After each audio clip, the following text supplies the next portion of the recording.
Welcome everybody. Today we're going to attempt to do Kevin aka Sam's Belted Z Ender 3 mod. As a mouthful. So, I'm sure y'all are familiar with it. Let me get to the basics of it real quick and then we'll jump into it. Hopefully we get it done.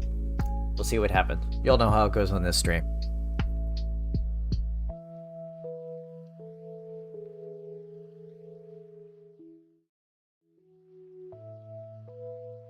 Alright, if I can choose the right screen.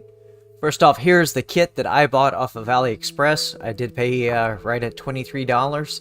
I did not notice that Kevin, aka Sam, has several preferred vendors that he likes his kits to come out through. I'd highly recommend going through them. Help him get a little kickback on this. He's doing a lot for the community. We have his Clack Ender mod on this Ender 3, which I love. It's been my best auto leveling mod so far.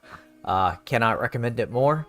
But pretty much everything came in the kit, I believe. We'll get into it and take a look, see what we got. Alright. See if this is going to pop up. Apparently not. There we go. Takes it a second. The laptop's running wirelessly. So here is his website, KevinAkaSam's.com, and on the main page you can clearly see the link to several of his projects, one of them being the belt-driven Ender 3. Really suggest you look through this before you even attempt to do this. And also watch Modbot's video. He did a great video on this. I should have referenced it before we get started, but I did not. So we will go through the instructions and we'll see how it goes. Alright. So here on the desk, I have the required things that we need. I believe I have everything we need. We have an Ender 3. This is I believe first generation Ender 3 Pro. Picked up for 80 bucks. It has been upgraded with the Minimus hot end, a dual metal, all metal hot end. Y'all, you can't see it in the camera, but Capricorn tubing. It is running Clipper, and the main board has been upgraded from a 1.1 to the 4.2, I believe it was, because I had several that I pulled out. So besides that, that's pretty much it. Pretty stock Ender. Still running on rails. Sorry, not rails, on wheels, and has the glass bed, which is interesting. Always wanted one, now that I have one. It's got its pluses or minuses. So, here we have the parts. Here is the motor mount. This is all the stuff you are required to print. We are doing the single Z motor. Hopefully we have enough motor cable. The one thing you don't get with this kit is the motor cable extension. So we'll probably have to splice that into that.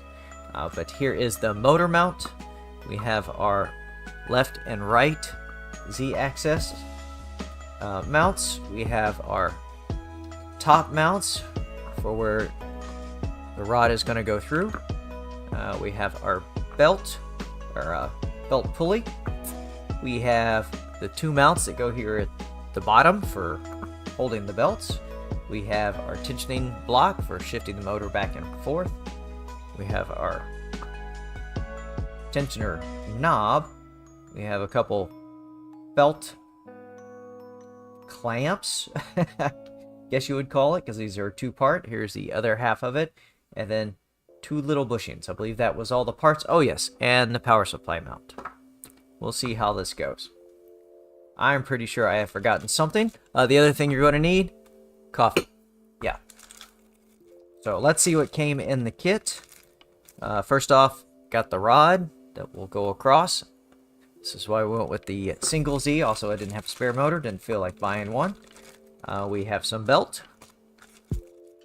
We have 1, 2, 3, 4, 5 bearings. We have 4 of the small bearings and the shafts that will go down here at the bottom. You can see it better over there. We have 3 pulleys. It looks like, no, yeah, 3 pulleys of one size, 1 of a smaller size, and the belt that's going to go between this pulley and the motor. That is 1 bag. Let us see what's in the second bag.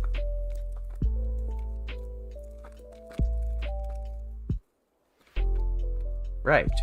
We have some M5 lock nuts, standard lock nuts. We have some M5 T-nuts. We have some M3 by 6s. All these labels are very dirty, but if you're handling this hardware, putting this together, I can see how that happens. We have some M5 by 30s, some M3 by 25s. We have some M3 by 12s, and if I was smart, I'm going to stick these somewhat together by type. We have some M5 by 40s. We have some M3 by 10s. We have some M3 by 20s. We have M3 by 8s, a bunch of them. We have some M3 washers. Stick those over there. So put all those together. We have some M3 T-nuts. We have some M3 nuts. And we have some M5 by 8s button hits. So I had a good portion of this hardware, but it came down to get all the individual sizes that you need on, say, Amazon or even AliExpress. It was just prohibitively expensive. It was way cheaper to just get the whole kit and get everything like that. You know, so much easier. So, let's go to the first part, figure out what we need to do. Make sure we click on the laptop. All right. This may go a little slow since it is running wireless video. There's a little background. It's Discord. You can reach out for help. There's what we are going to build. And like everything on this page, but yep, you click on it. And it will take you to a bomb setup. And we were doing the single Z. We're going to be normal. Although if you do the low profile one, it is a slightly shorter motor cable extension. We are doing the wheels. One of the very nice things about this, and I apologize for turning my head from the microphone. One of the nice things about this kit, or this setup, well, and this kit, is that you can start with wheels, then move to rails. We're going to go with the Bowden setup. We're going to go with the 623 bearings because that's what we ordered. And here it gives you a whole build list with the links to the kits on AliExpress, individual parts. And then here are his preferred dealers. Deep Fried Heroin here in the US. Apology. I guess that's just the two right now. Alright, build instructions. Where should we start? I say, let's start at the top. We will click on there. Whoop. Slide the laptop a little closer so I can see it. Okay, bearing installation, pretty straightforward. We just need to pop bearings into all of these guys. Hopefully we don't break them in the process. I have not tried to fit any of this. Be one set for each side. And then it's going to take 4 M5 by 8 screws and T-nuts per side. All right. That's pretty straightforward. We'll go ahead and bring this camera up just a bit so you can see better. We are going to have to take this guy off. Got our whole set of Allen keys here. Let's see if we grab the right one from the get-go. Nope. That one.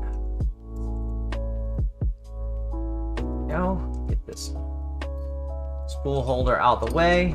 It is going to have to end up someplace else, I believe. That off to the side. Go ahead and take these little caps off the end and slide out our inserts here.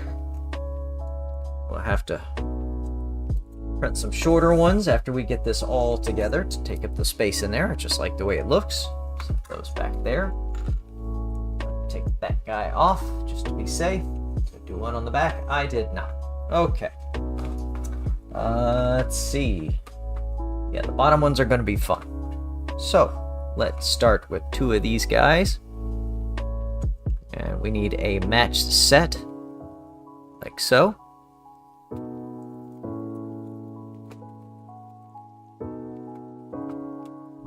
So bright in here, I cannot see my little controller screen. Let's get the bearings in it.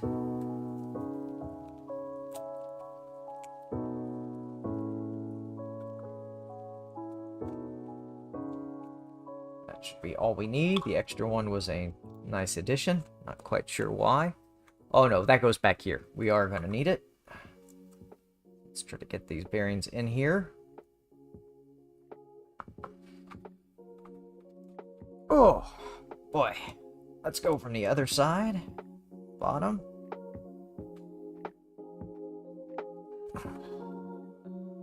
This is going to be tough. These are very tight. These parts are printed in a gray PETG. As I said, I did not check them for clearances. Been nice if I had. Hopefully we don't tear up our printed part here too much.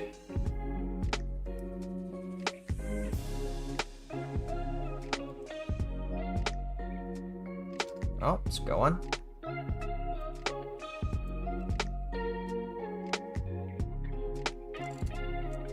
Being very careful just to put the pliers on the outer race, the bearings. Definitely, you can do it, but it is a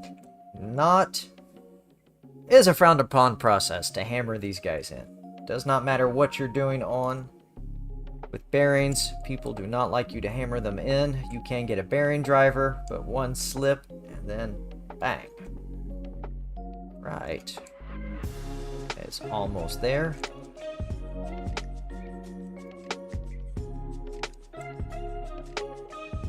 Back side down just a little more.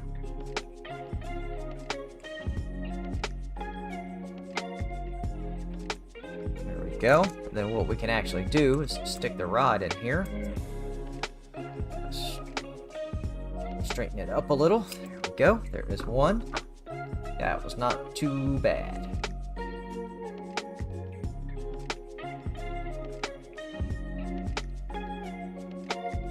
Let's see if this guy will go in any easier. Oh, boy. Oh, that's a tough fit.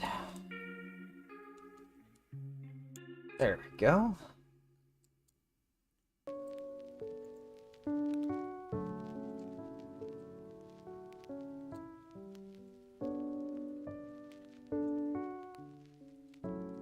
These are not the best pliers for this. I should have actually gotten my channel locks, which we may still, right?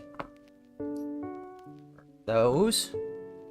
Go ahead and set them up there. Let's go ahead and get the other 2 while we're doing this, so they're ready to go.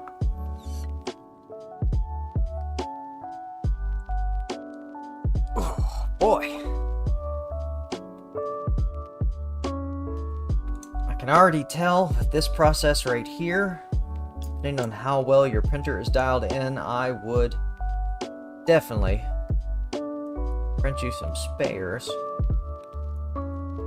or test fit with a spare bearing before you order the kit.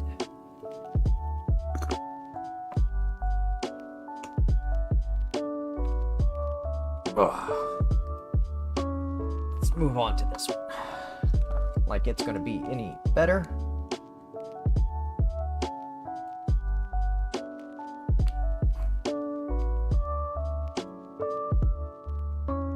Oh boy.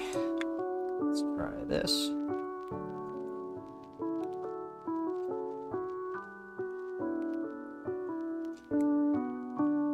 Yep, we're getting the channel locks. Be right back.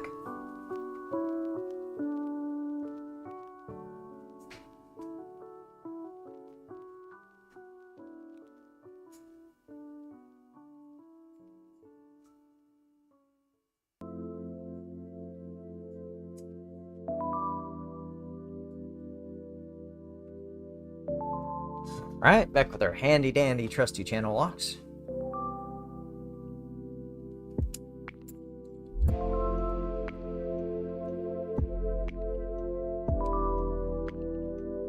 Sure, someone is going to comment, you should have stuck them in the freezer. I've never really attempted bearings. Plastic, I've done that many times of shrinking the bearings for engines. Never on plastic parts. It should work. Right, would have saved me all of this. There we go.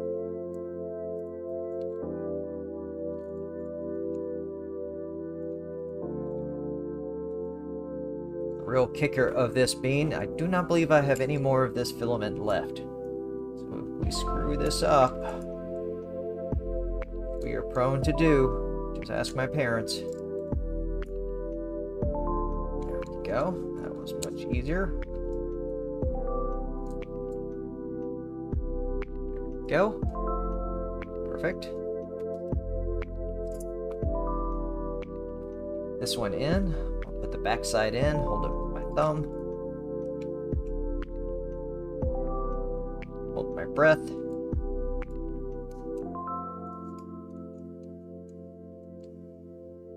There it goes.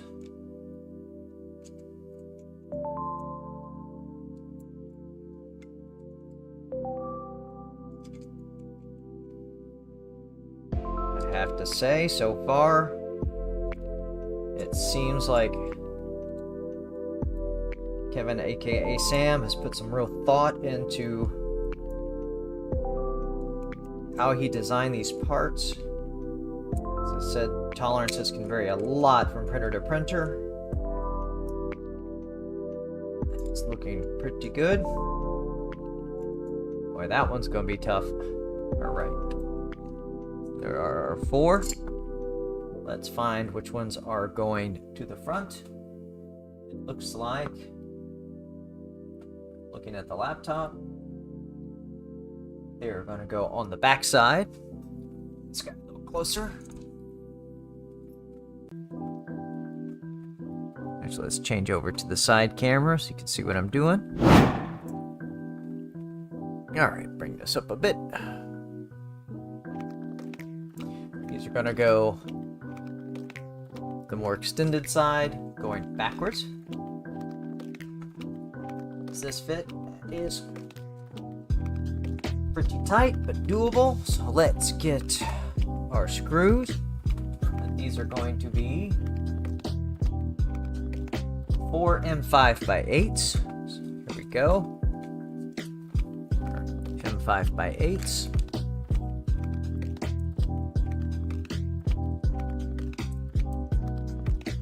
4 per side, so that means we need 8 total.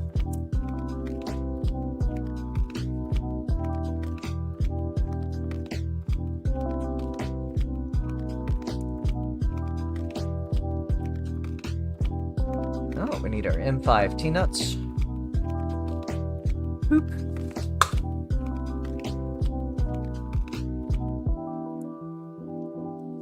So some very tiny sandwich baggies.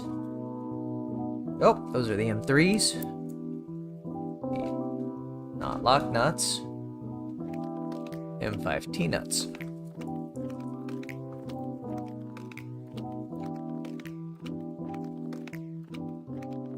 2, 3, 4, 5, 6, 7, 8. Close that up a little. Stick our screws through. What size wrench do we need? There we go. So we're all prepped for that. Let's get a nut on here.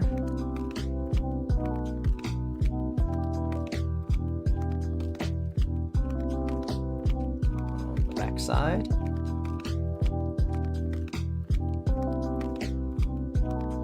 Perfect. Make sure we get these nuts on the right direction.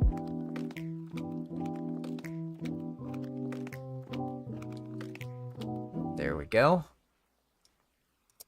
do that 3 more times.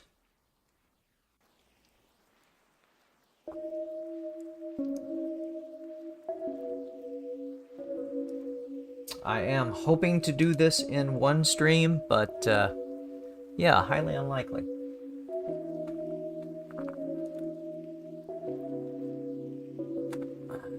Check something here real quick. All right. YouTube says we're live. This is my first attempt at streaming with this system.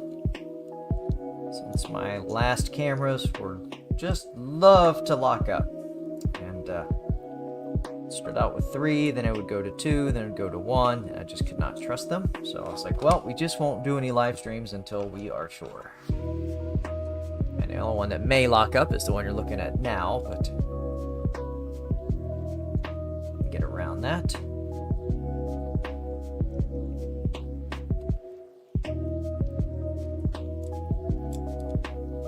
Oh, there was.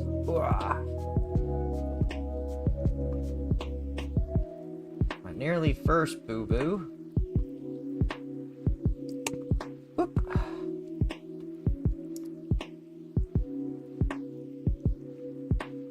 This screw in here. I'll show you all what I'm talking about.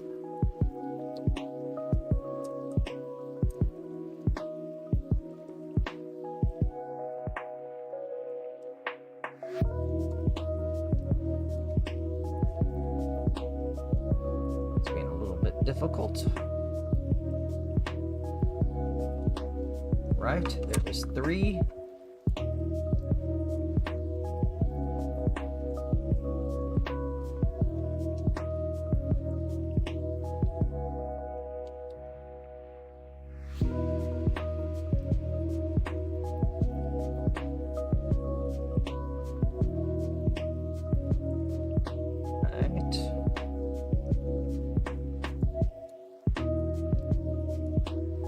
It is already warm in here. It is so hot under these lights, even LED. Okay, there is all 4. Now we will show you what I'm talking about. As you can clearly see, there is one with the back and one side without a back. So of course you need one of each, because one is going on the side with the back, is going to go on this outer side, and the other one's going to go on the inside. Now let's get this guy on first. Let's line our nuts up.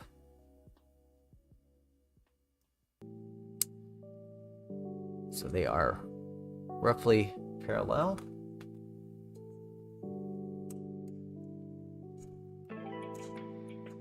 Oh, look at that. It's not too bad. All right, let's get our second one on there. Nuts are pretty well lined up.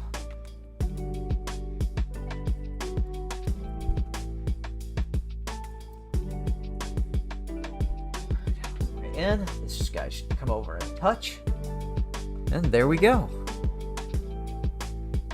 So we can get this a little better in shot. Not making it all wonky and crooked. There we go. So let's go ahead and tighten these down. Make sure it's all the way over. Yes, it is.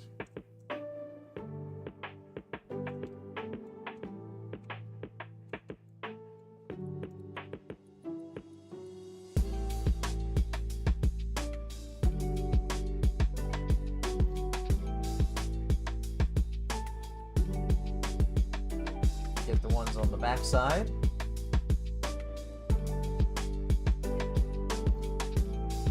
There's plenty of clearance back here for the Z-Rod. That was very nice of him. There we go. There is one side. Let's go ahead and rinse and repeat for the other. Our outer. There is our inner. There we go. It's lined up. It's this way.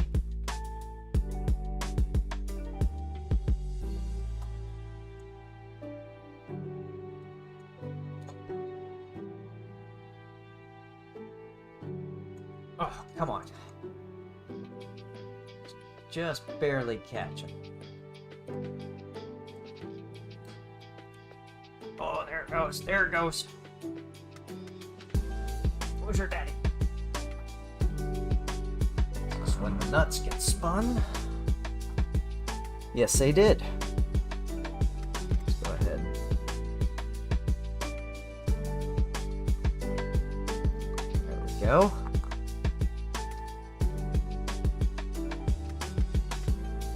Slide that guy over. There is the first one. That's lined up. It's much easier to get on. Pull this one back. Let's go ahead and tighten it down.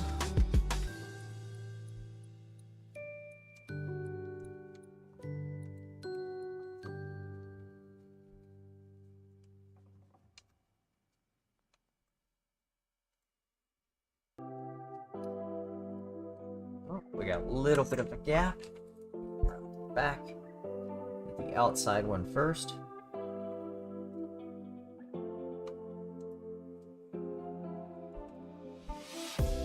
Go. Nice and even.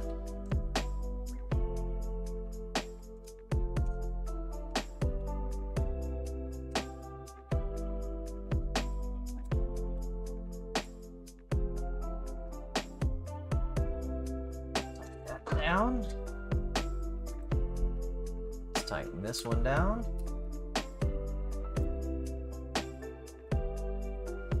Probably, I get the feeling somewhere in the instructions it said put the rod through, make sure everything lines up first.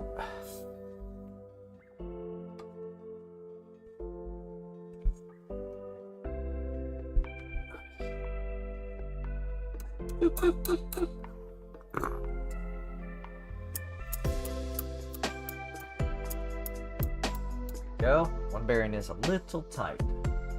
Might have to loosen these guys up just a bit. There it goes. It's going to be a pain to get back out, but it does line up. Like that. Alright, pull it back out maybe.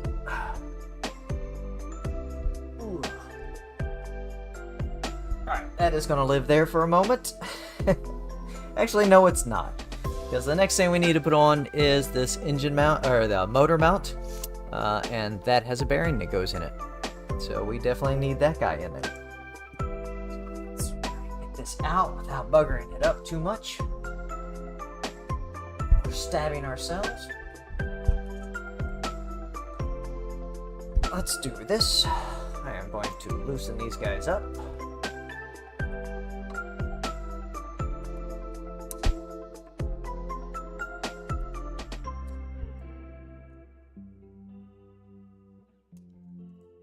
That is enough to give us a little play. Nope.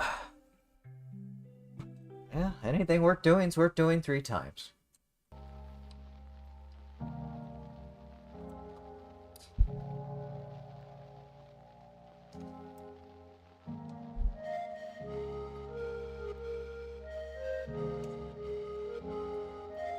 Go. I felt it wiggle a little.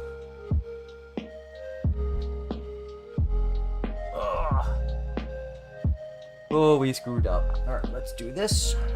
See if we can slide this in one off. Ah, there it goes. Well, we know which one is the stuck one. I can tell you that is exactly because those bearings are not totally in alignment.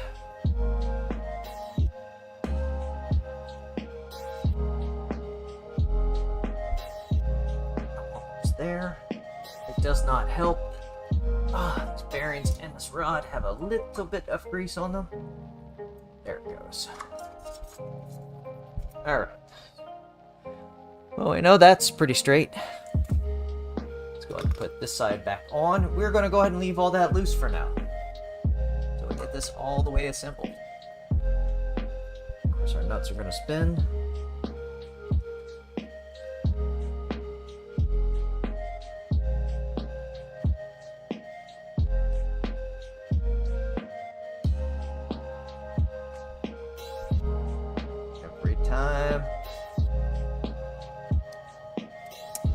go.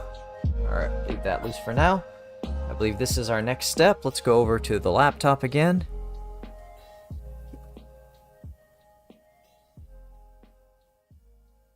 Make sure we're on the right screen.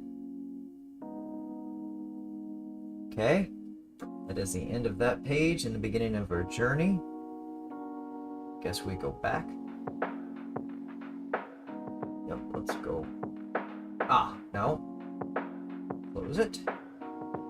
That leads us to transmission.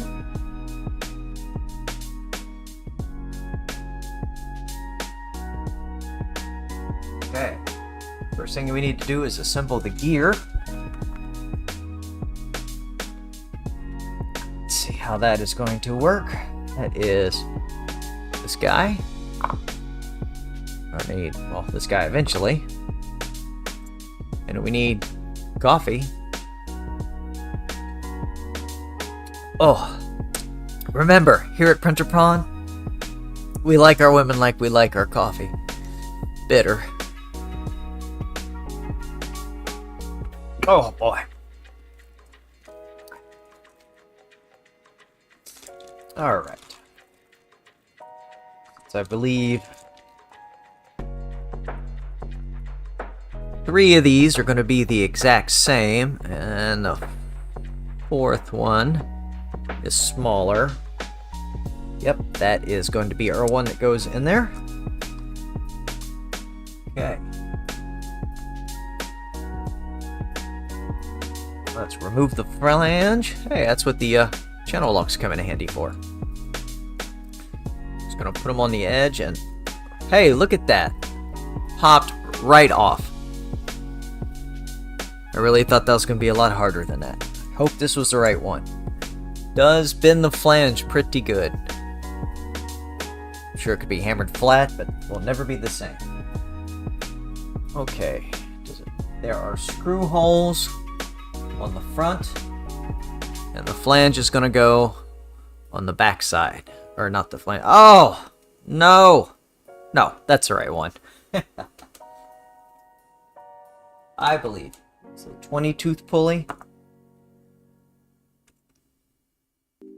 We will find out. I believe that is the right one. It is going to suck if it is not.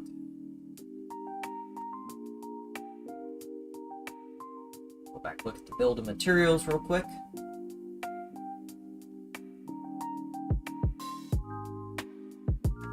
Fasteners motion.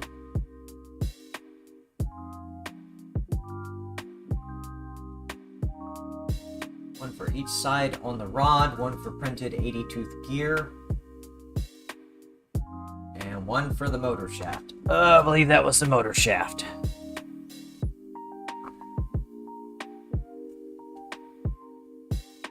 Oh boy.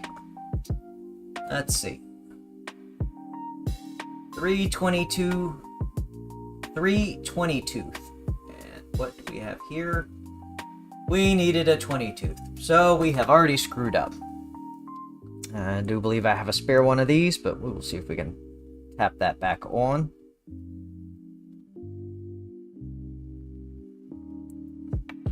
Alright, flatten this guy out a little. Look at that. Do I not entertain you? Again with the stupidity. Yep. Right, we're going to take our channel locks. Hopefully this works.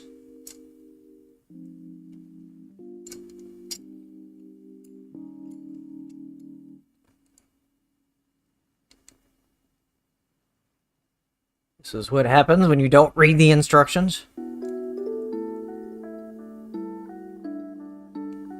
Hey, there we go. Not the absolute prettiest, but we saved it. So, on to a 20-tooth pulley. Right? This smaller one, I should have known actually. It's pretty obviously now when you look at it. This one is a smaller bore, this one is going on the motor, this one is going on the shaft. on this shaft. We'll go back down to desk cam. That might be a little easier to see. All right, let's try this again. We screw this up, we're in trouble. That came off once again, pretty easy. Does distort just a bit. Oh, different camera now.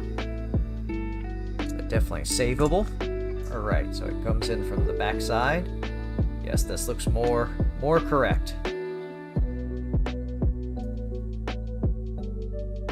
Getting it lined up for the teeth that are designed in the printed part. Seems to be a little difficult. All right, we are going to get Mr. Hammer.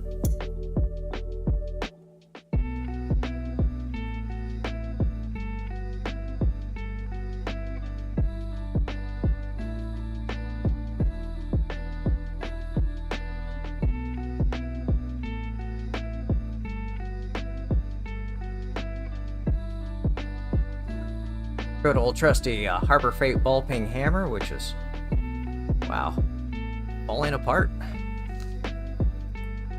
You had a good life. Give this some light taps. You can feel the pulley. Make sure we're going the right direction. Yes, this is what the instructions say. Just a couple light taps. Whoop. You can feel it pretty much lining itself up with the teeth in the larger pulley.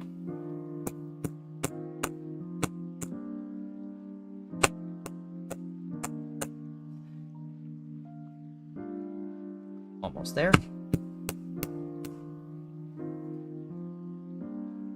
That's looking good.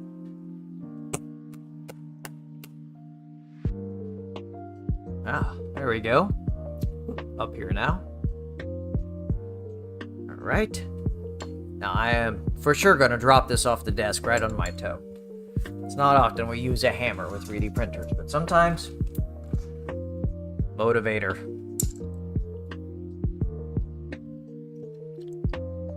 All right, screw wise, we need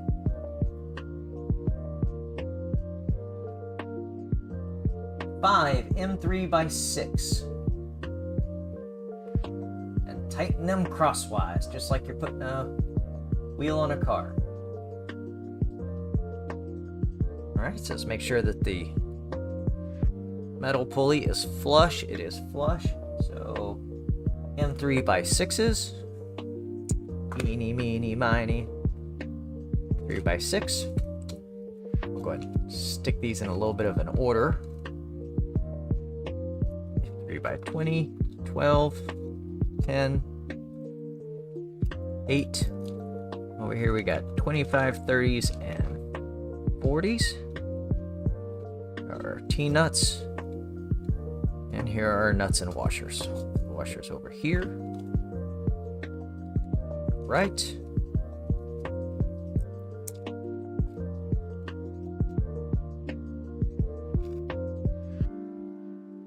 Need 5 of them. 3, 4, and 5. Whoa! And we dropped one.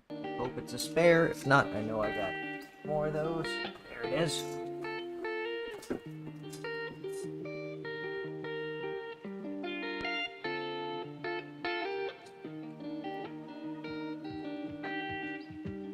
Six. Reconfirm. 5 M3x6s. That's going to take a different balance.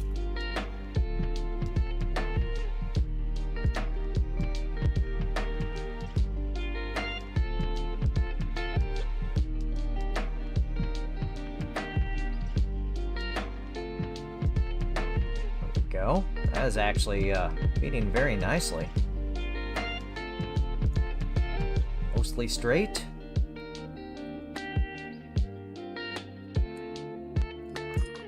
We're going to put it halfway and then stop. We're going to get all these in halfway before we tighten anything down.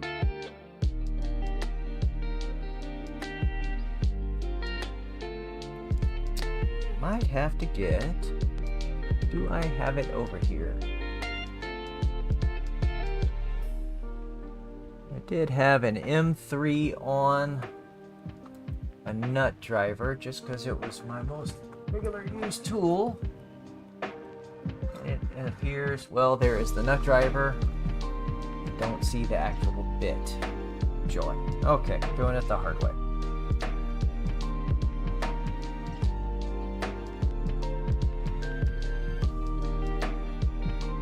I was not expecting channel locks and a hammer to be involved in this process, but that is working on 3D printers. You always seem to not have something that you absolutely need for one little bitty step. Let me get this little sliver of metal out of here. I'll get that stuck in my crotch.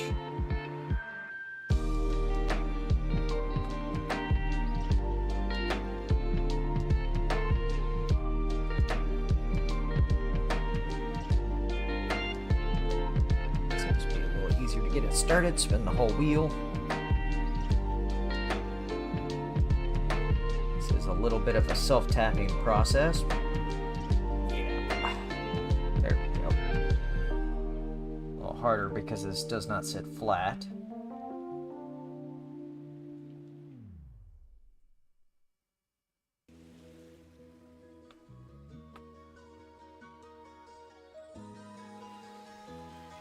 Wow.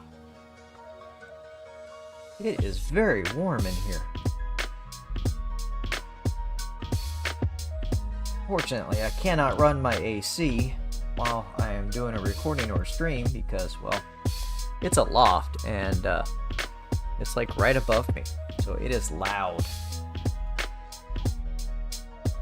If I want to have a decent phone conversation, I have to turn off the AC.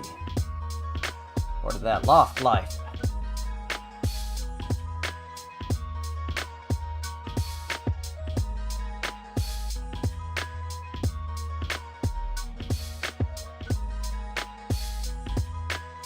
Starting to grab. I'm hoping this is the hardest part of this entire process, and I really get the feeling it is. There we go. You know, if I was smart, I would have got on Thingiverse or Things or Printables. I'm sure someone has to have come up with an Allen wrench handle that fits multiple size Allens. Keep them from tearing up your hands. There we go. So there's where we're at right now. You can see the 5 screws are going in and they just expand against the side of the pulley that we removed the flange from. And that is going to hold it in place, keep it from coming off. Hopefully.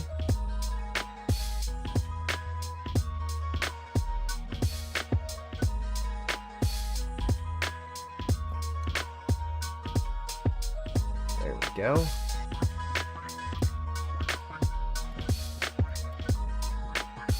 Got it most of the way. Let's get some quirky side on here. And I'm just going to take each one of these in a little bit at a time.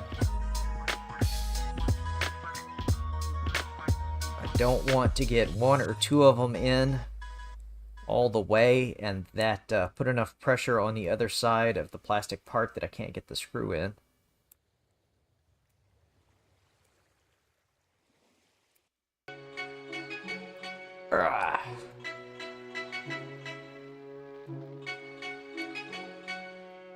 That is a very tight fit.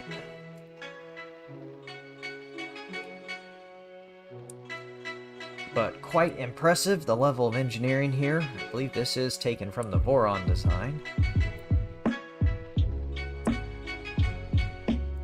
Hey there, 3D Experiments. Sorry, just saw you. Thank you for stopping in.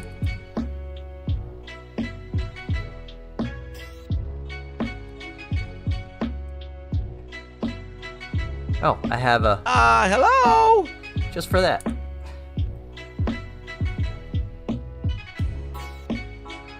Yep, appreciate you gotta go, but appreciate you stopping in.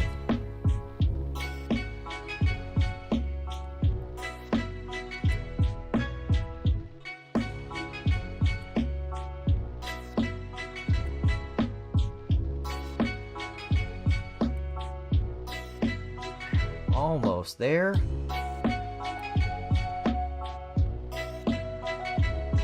I believe this is probably the fiddliest part of this whole project.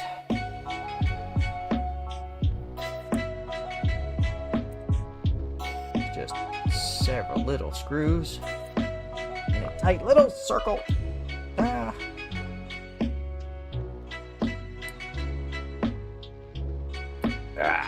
Whew. Can feel that pulley getting warm. That means these screws are definitely rubbing up against it. And most likely softening up the plastic quite a bit.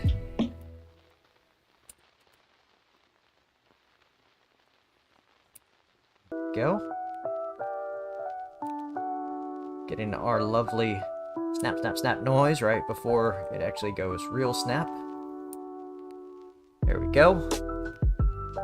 There is main motor pulley. Hope I did that right. Once again, I should have watched Modbot's video. So we'll set that there for now. Let's go back over to laptop, see what we got. We're to the NEMA 17 unit. So we are going to need to remove this motor from here. And the coupler.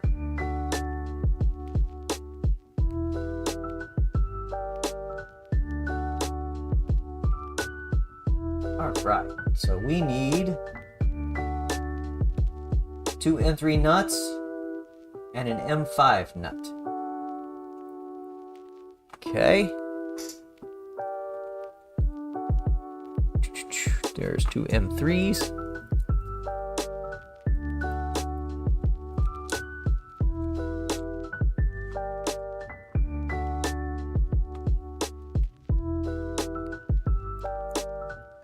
And a single M5. Oh, that's a T-nut. So we need M5 lock nut. Yes, it is. It is a lock nut.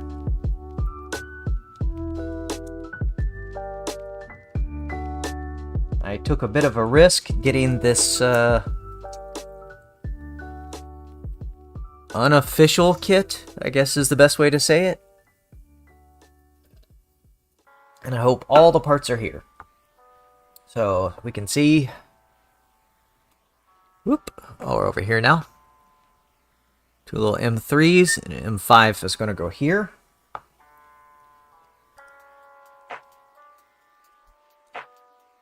We're going to take the hammer. Whoop. As long as it doesn't spin on us. There we go. Just a slight little tap. Sized perfectly, it appears.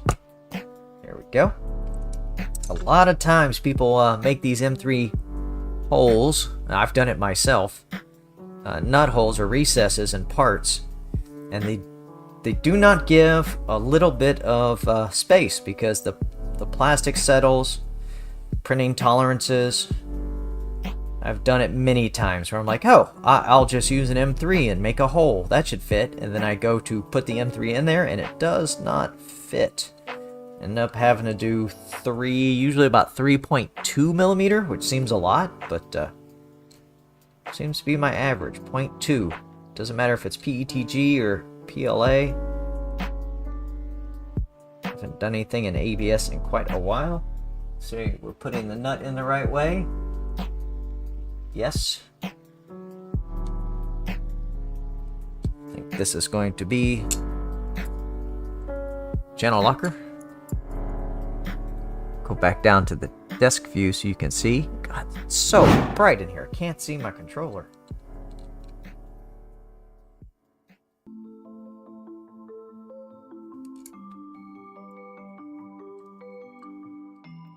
Wow, this guy is probably one of the fiddliest parts of this.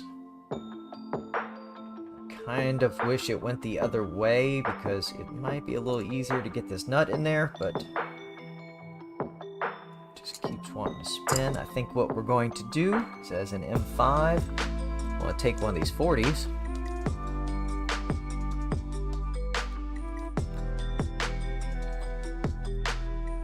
we're going to stick it through the hole, like so. And then we're going to put the nut on there. I could have done that on these M3s as well. We're not going to go all the way because this is a lock nut. Get it lined up. There we go.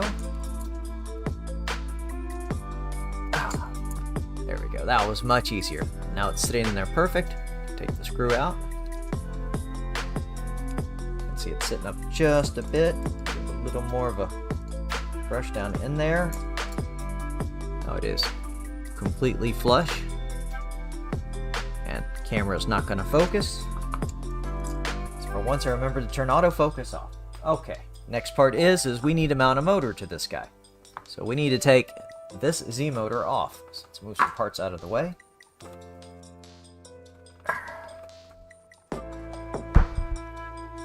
Try not to hit everything in the process. Alright, you can see that. Hopefully it is this one. Let's start with the actual decoupler.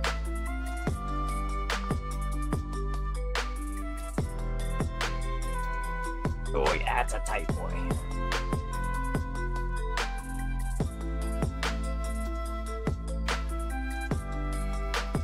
There we go. Please don't come down, chop my finger off. Need it for picking my nose. Just one side.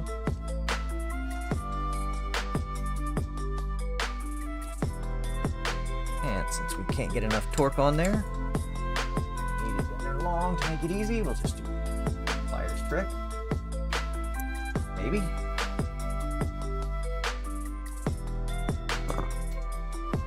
Stupid spinning.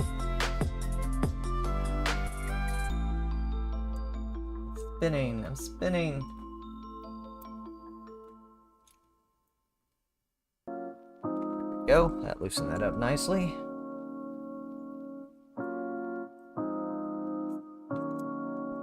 Our coupler. Go ahead. Pull our rod out. Since that will be spare. It does say in the instructions you do not need to buy this nice, pretty chrome rod. You can reuse your Z rod. Just be aware that as you are putting any of these guys on here, the set screws are going to eat into the threads just slightly. And I might need this for something else. You never know. I break a lot of stuff. Set this to the side.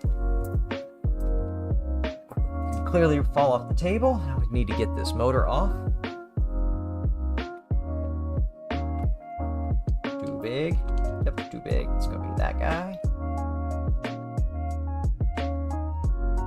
Those weren't too tight. Oh yeah. Thank goodness I did not do one of those Z-Fix mods. It is a mount that corrects the slightly off angle that these motors sit at from the factory. Because most of those slide down in these channels, and man, we would not be getting that back off. So let's go ahead and move the motor cable. Switch our Allen wrenches again.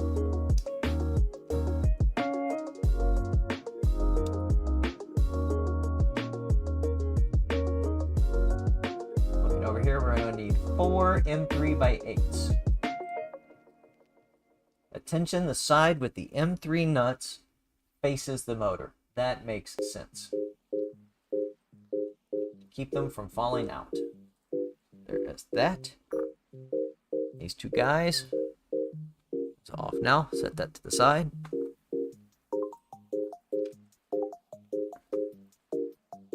Motor-wise, does it show a direction for the motor cable? Does not. It just shows the motor.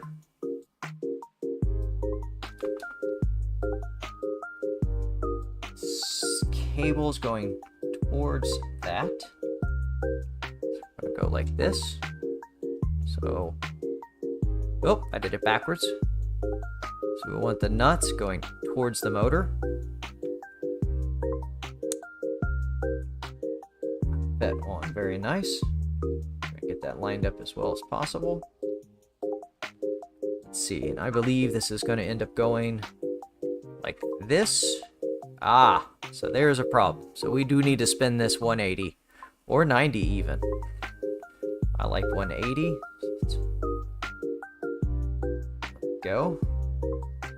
Can't tell what I'm doing is I'm looking at this hole here with the nut and this mount, because this piece is going to slide directly into there, and a screw is going to go through here. So if this had been the other way, that would have put the motor cables coming out right near the shaft with a good chance of rubbing. We could turn this so those end up down that way. That's just a little close to the frame for me. I'm envisioning with the cables hanging down, we are printing something large. As the heat bed comes back, it might just happen to catch on that cable. So we are going to put it in the direction that we have it. Can you see? So cables are going towards the nut, and the two M3s are caught on the bottom side. Now let's put this back in the bag.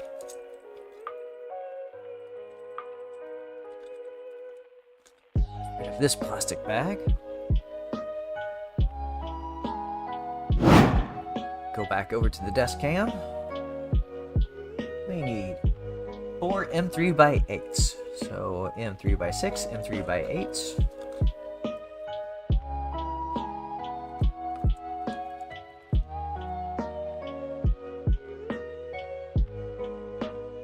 The one thing I can say that I do kind of wish, and I will echo Nero 3D here on this one, is if a few of the screws... I'm a big fan of aftermarket mods or custom mods where you get to reuse the screws, but unfortunately that's not always possible depending on the thickness of the part that you've designed. But it would be nice if you could just buy one of the multi-packs of screws. Like I said, I have most of these that came in. They're on Amazon. It's like $15. And I know it has M3s, M6s, M8s, M10s, and M12, I believe, is where it stopped out at. So if there was some way to design a kit, not necessarily directing this at you, KevinAkaSam, but just parts designers and mod designers in general, that if you could just buy one of those and use all the screws, then you'd have plenty of spares and some for the next project. Because like I said, I have most of these. There was just a few that I did not have. Pretty much I had all of this except for the M40s, the M30s, the M5x30s, M5x40s, the M3s by 25s. But the rest of these I did have in various amounts.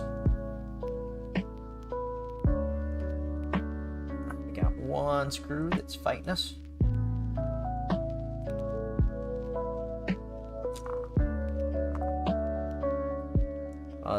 All this gray looked good before I had this gray desk mat, but it is what it is.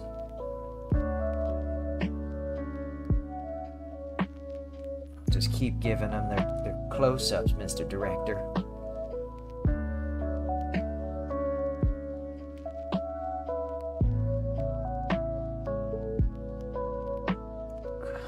Whew.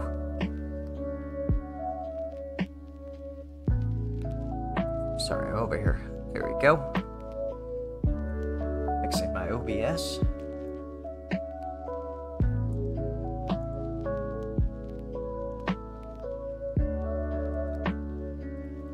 I will say these, so far everything has fit very nicely. I have plenty of times had to pull out the drill and a drill bit just to assemble something that I downloaded and printed off the internet that showed me it would work perfectly and instantly and painlessly, and we all know that is a lie, because that's what the internet does. So there we go. Now close, there is the motor with the mount on there. It looks like there should be a bearing in there, but it does not say anything about a bearing. So let's go back over to laptop, onto our next step, or onto the transmission. So we need a bearing, we need a nut, and a screw. So we need a M5 nut, an M5x30, so one of these,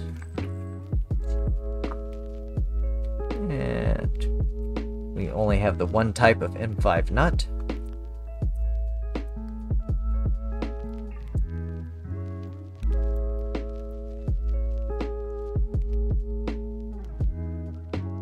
Scroll through this real quick.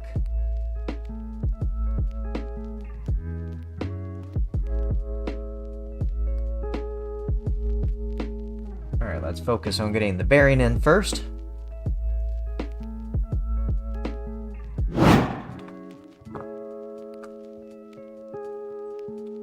Where did our last bearing go? It was just here. I know it's here right in front of me. It's right here in front of me. In the package, right in front of me. There we go. Throw that away. This is going to go on the back side. This one may be a bit of a pain to get in. Oh, that's not too bad. All right, we are going to tap it with the hammer.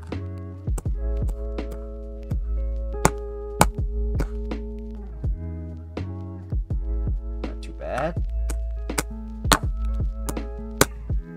So again, I'm being sure to just kind of hit the outer race, and I am looking for something to act as a bearing driver. It does not look like I have anything that matches it. Let's try that again.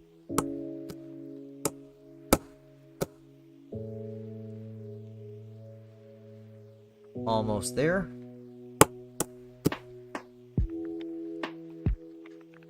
How are we going to get the backside down? Alright, we're grabbing a socket.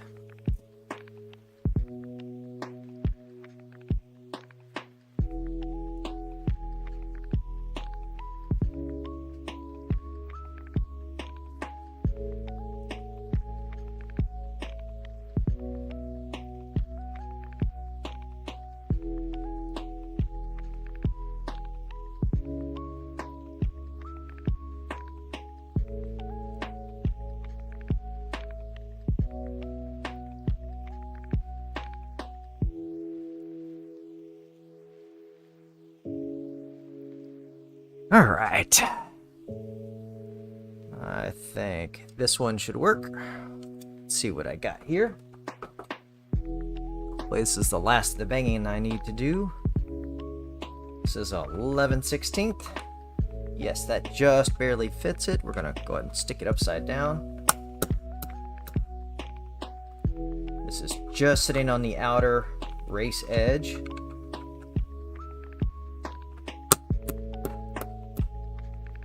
Almost there. There we go. It appears to be sitting in there nice and flush. Was not expecting that. Let's keep the hammer handy. So that is now in there.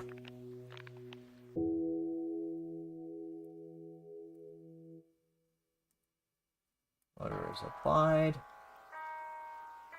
We need an M5 by 30, which is this guy. So go right through here. Oh, that hole is absolutely perfect.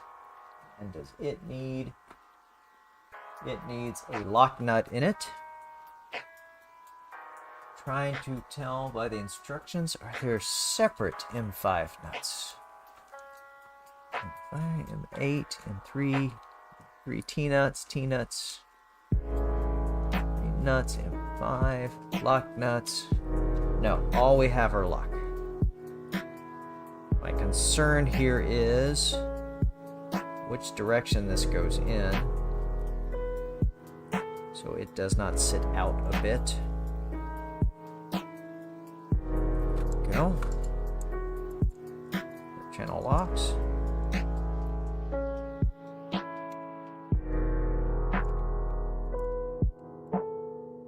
Okay. Well, this one's gonna be fun. It's a lock nut. Go.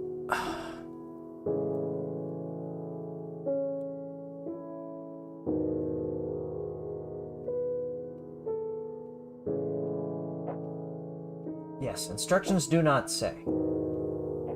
I believe, and it looks like by the animated drawings. Here. See what I'm talking about? right, well, you can't see my hand, but right there, as it's spinning around, it appears to be a flat M5. I cannot knock them for just throwing a regular lock nut in here. It doesn't specify it's a lock nut.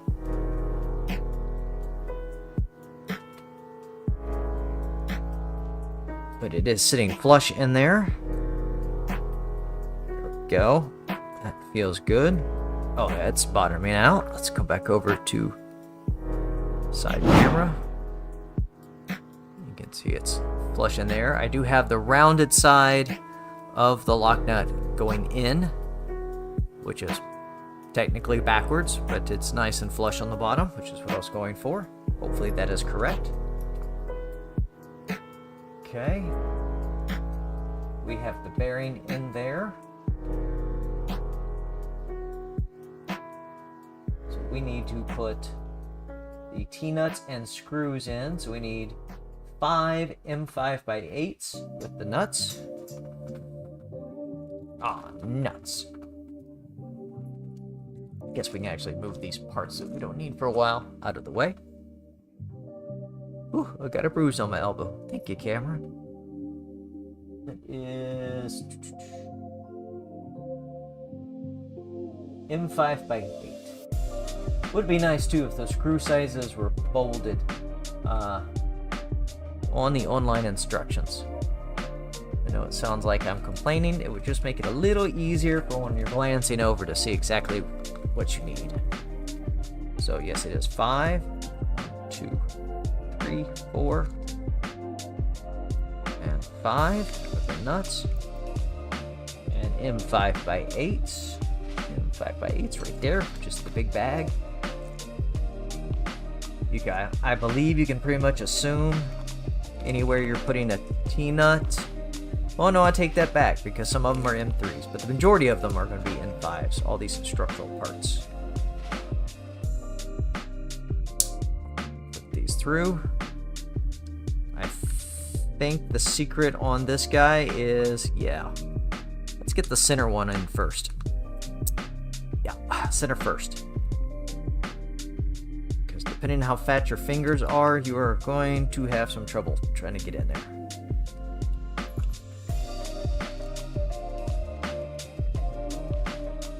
Right, enough to hold it in place. So there are 2. Make sure our T-nuts go in the right direction. Yes, we got the first one in the right direction.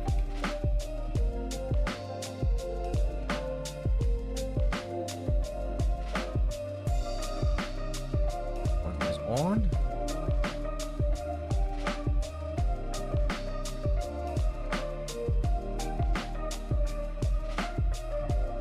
Those are going to be a pain to get all lined up.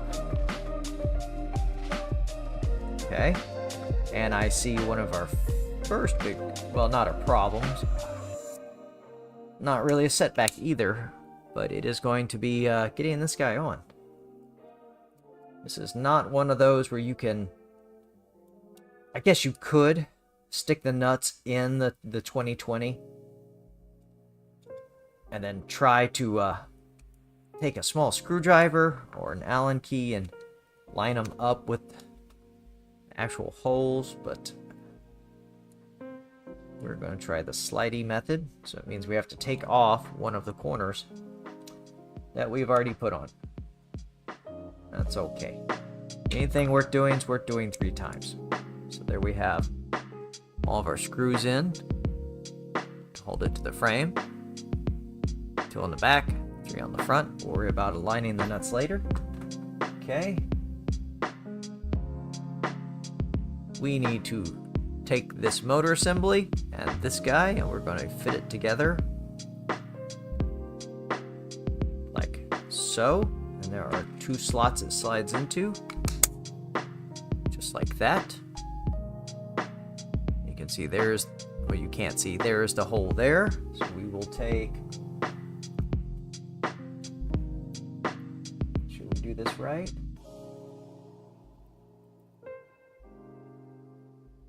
Motor goes in, and this assembly just screws right into it. No spacer of any kind. Oh yeah, I like that with the lock.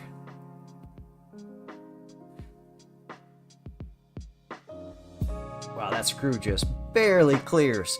He engineered that so close. It just barely clears. I do like that. All right, so the next thing we need to do is slide this out a bit. All right, I guess we could use our hand tensioner. That's what it's for.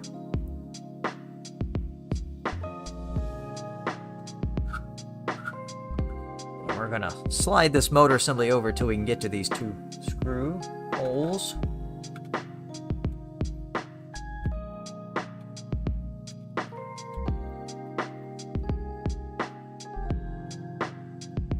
Go.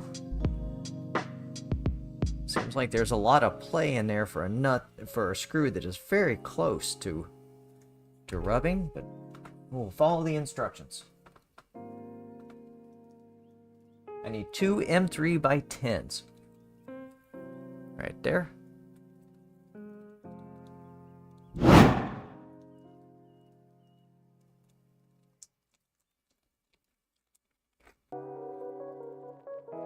Let's try putting these in. Do they need washers?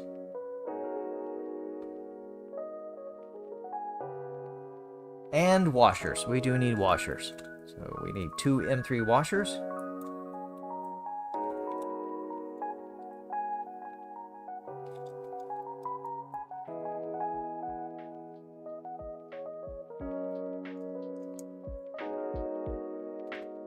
One. Two.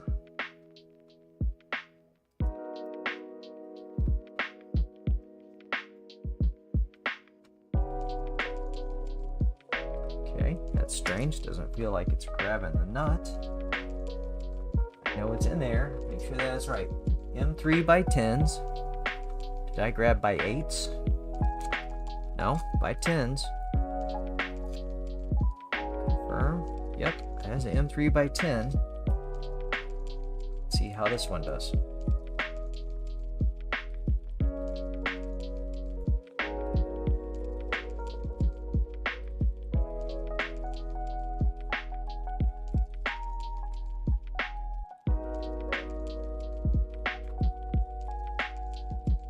That is not grabbing the nut.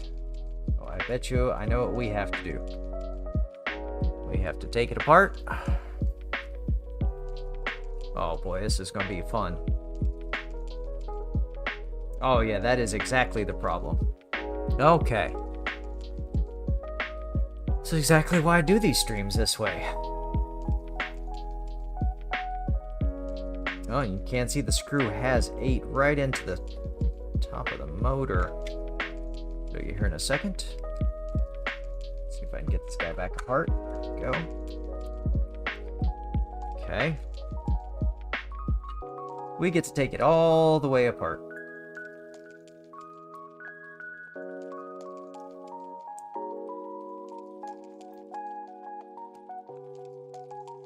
Wonder if Modbot had to go through this.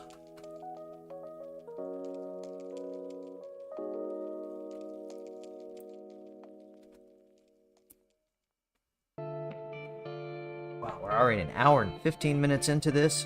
I thought we'd be much further than this.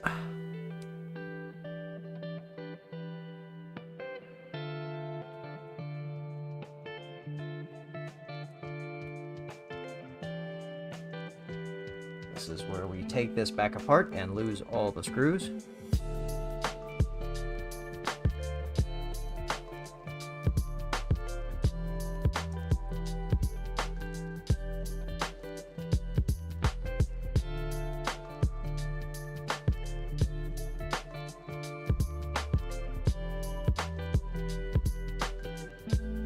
There we go.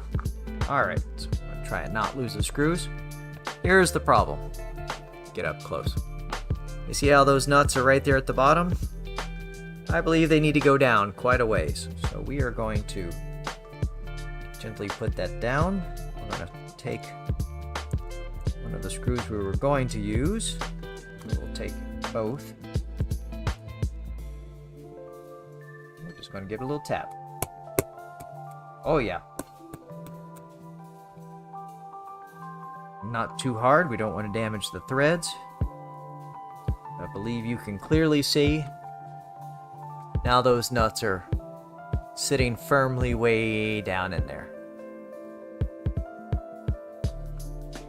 And you can see here is right where the edge of this screw, boy, that's really hard to see, there you go.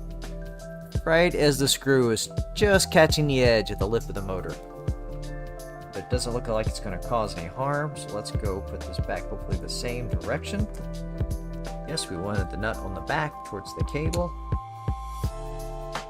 Tighten it back down.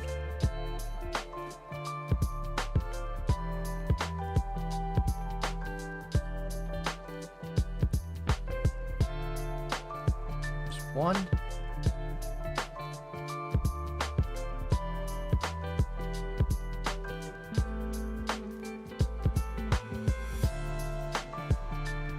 There's two.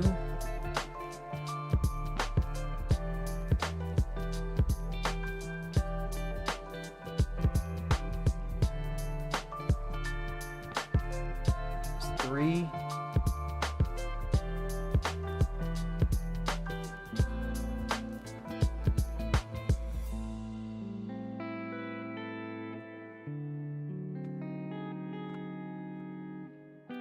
Four.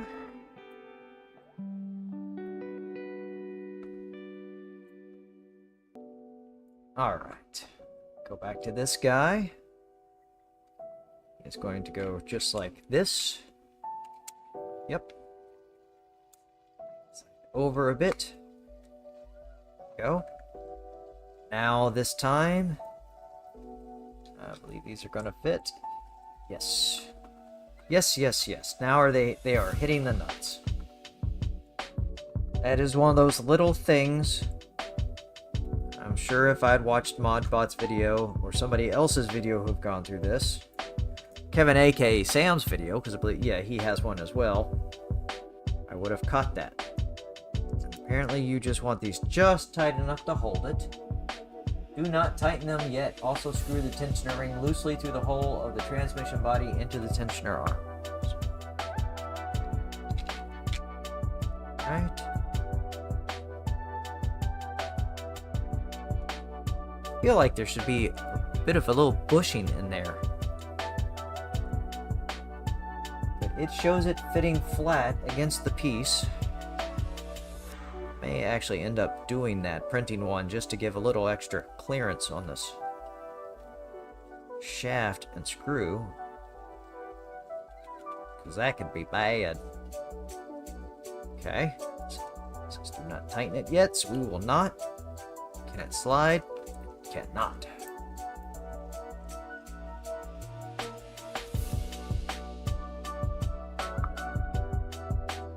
Go, it slides. Go. Okay.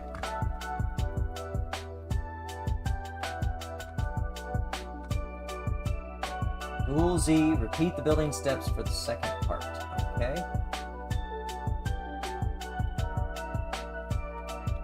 Back over to the laptop.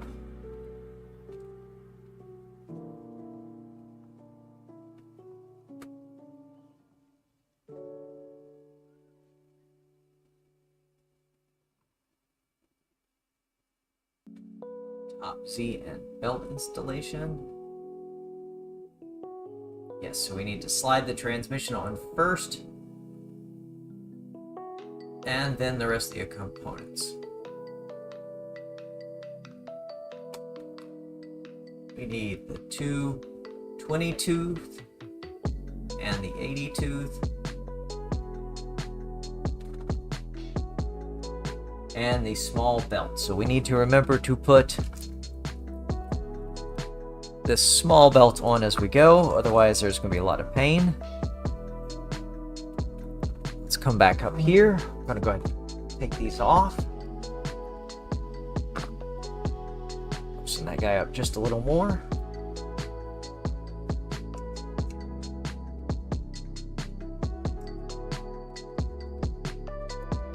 Slide that off. Get our nuts lined up as best we can.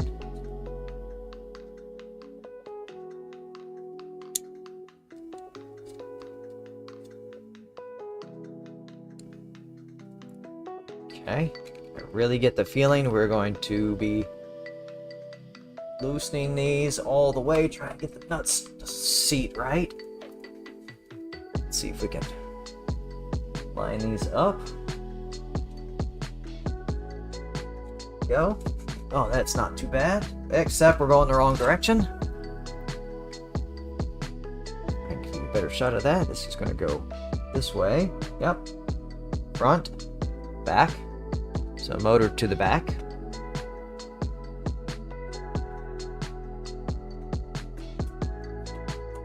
Really glad that was not a struggle, because getting that back off would have been a pain.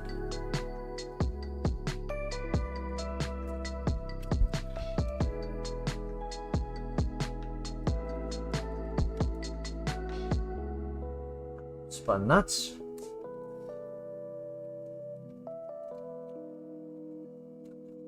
Go. Motor assembly. The back. We can put these guys back on.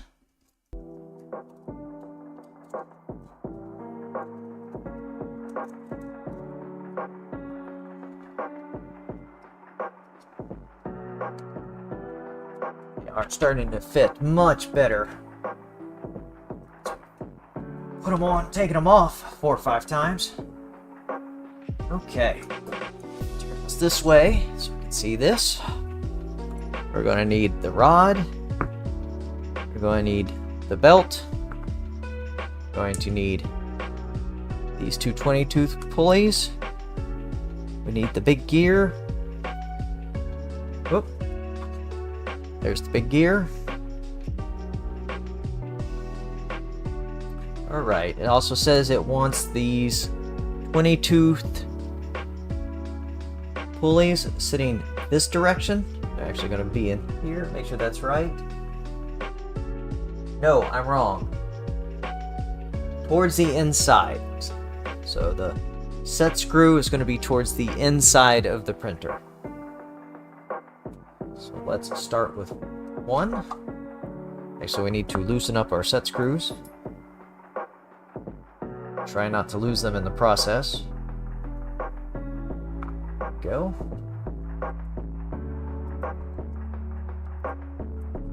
That's one.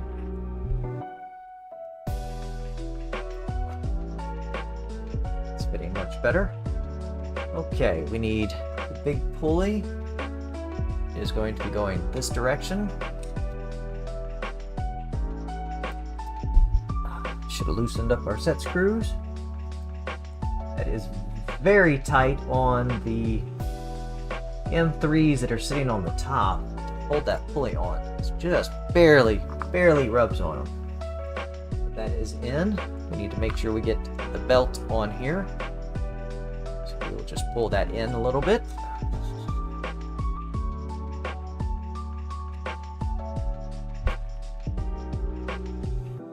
Come on. There we go. So we have everything.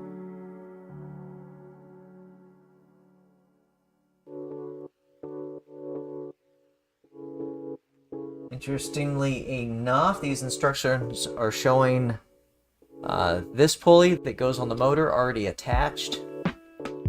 But I don't believe we're going to have to do that. Yes, we have enough clearance, we can do it afterwards, so that is a good sign. It's getting a little scared. Let's push this through.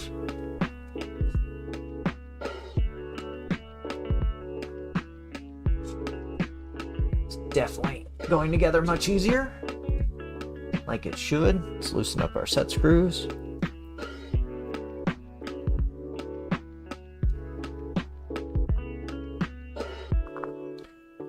Guaranteed to lose one in the process.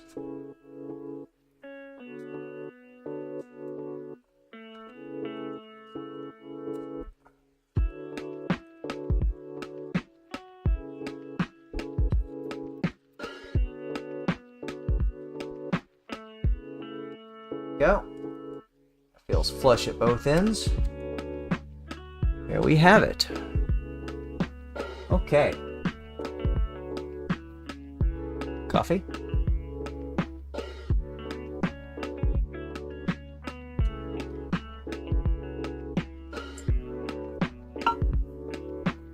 Instructions say if I have already installed the M5x8 screws and M5 T-nuts, you can simply slide the parts on from one side.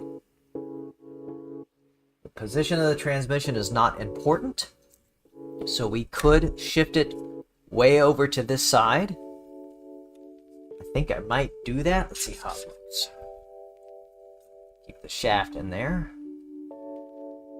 I am not opposed to that because I do like keeping that motor cable out of the middle of the area where the heat bed could come back and that cable is just hanging down. Over here, it gives me a much cleaner path to try and tack it here on the outside. I think we will go for this on one side. Yeah. And I kind of like where it is right there. Especially when the master says it does not need to be in any particular location. For aesthetics, I always place it in the center, but the position has no influence on the performance. Okay. After the transmission is mounted, the top parts can be mounted. As a reminder, the top parts consist of 2 parts each, but are shown as 1 part here. I recommend not tightening the screws until the 8mm rod is installed. This will make it easier to insert. Remember to insert the 2 20-tooth pulleys as well as the 80-tooth gear and the small looped belt! Exclamation point! Double check everything is installed correctly, otherwise you will do it 14 times. Do not tighten the grub screws on the pulleys. I can tighten everything but the grub screws. So let's get the ends tight.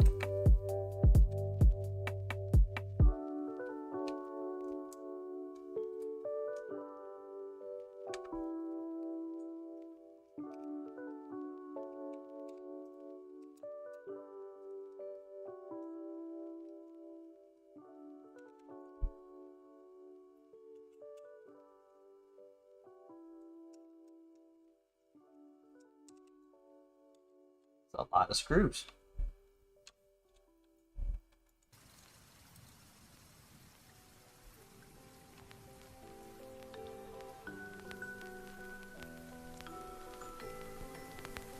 Okay. 2 in the back. Oh boy. Oh, is there a beaut to get to?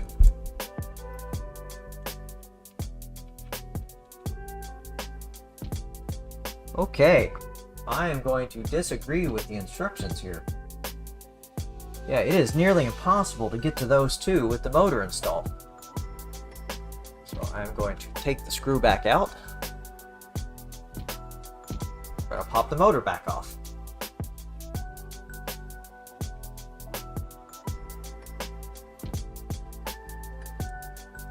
Yes, yep, instructions show motor and everything already attached. I'm slightly confused because I believe I'm following the instructions correctly. Oh, I can't because it's the 2 little screws.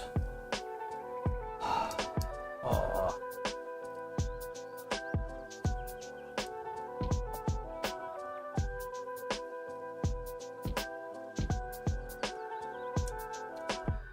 I am taking the Z motor back off.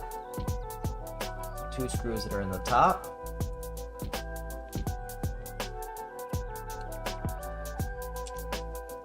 Washers, so we gotta slide it forward.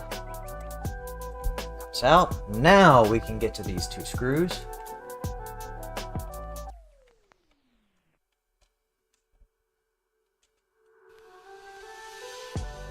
Yeah, there is. I don't see any way to have gotten in there.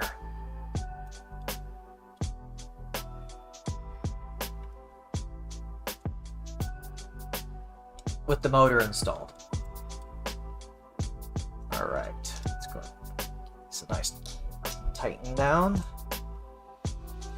Everything is roughly in place.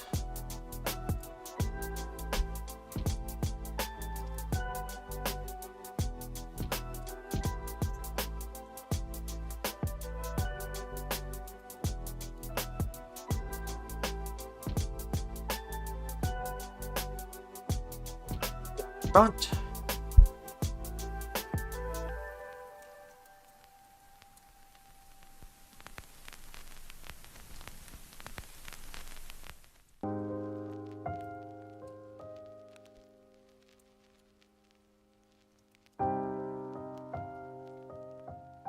I do like that motor more off to one side. Should have just printed the low profile one, but that's okay. We're still going to be able to get to everything. It sure looks like we can. Looks like everything is mostly flush. Let's go back to there. Okay, that gives us enough room to...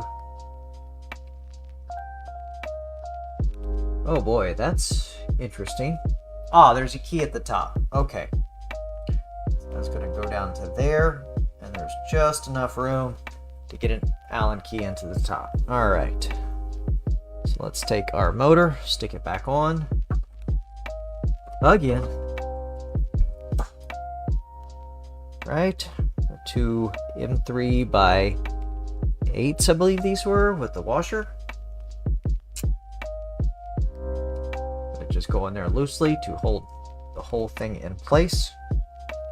Although it doesn't seem like the way he designed it with those slots, they're really necessary. I get the feeling when you hear a mystery ka-ding, it's going to be one of those guys. Let's get the knob back on.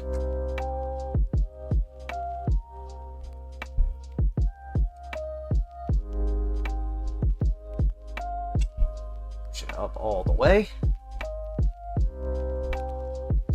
I feel like I've missed a step. Okay.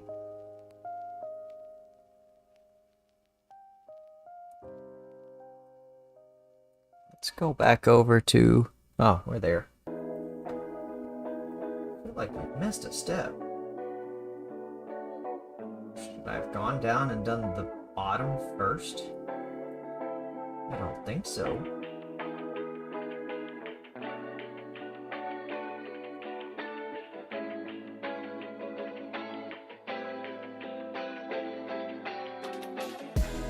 Let's build the transmission.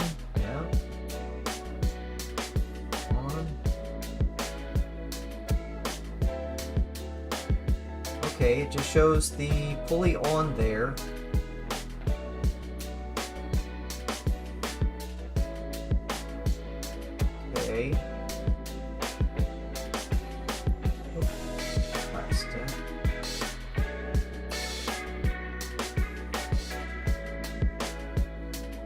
Yes. So it really didn't. I don't see anywhere in the instructions that told us to put this smaller pulley on. So we'll go ahead and set this now. Belt and everything on here. Be right in there.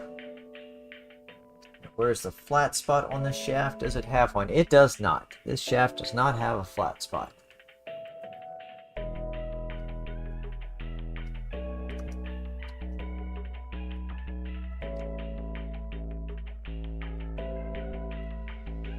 Obviously, it needs to go just far enough that you can actually get the Allen key in. I'm using the right one. Nope. That's smaller. That is the one. Okay.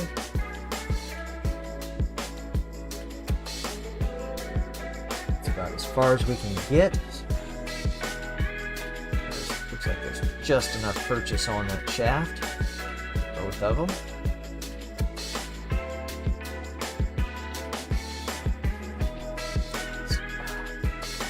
That is going to determine how far out this pulley can go. I'm going to go back down to desk view. Is this easier to see? Slide all these parts over, lose them. Let's come into here.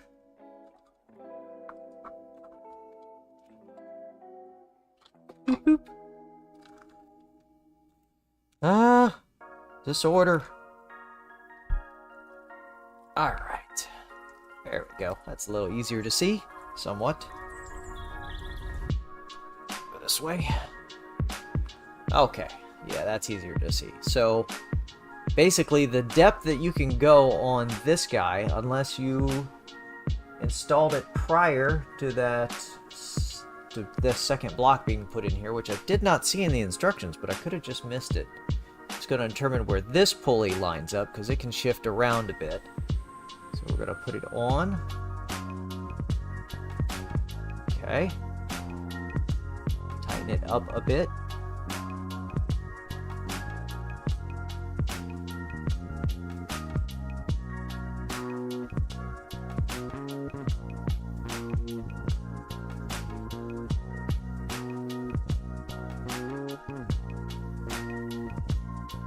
Take a look at this, make sure that screw's not rubbing on the shaft. Oh, that is rubbing on the shaft. Okay. Interesting.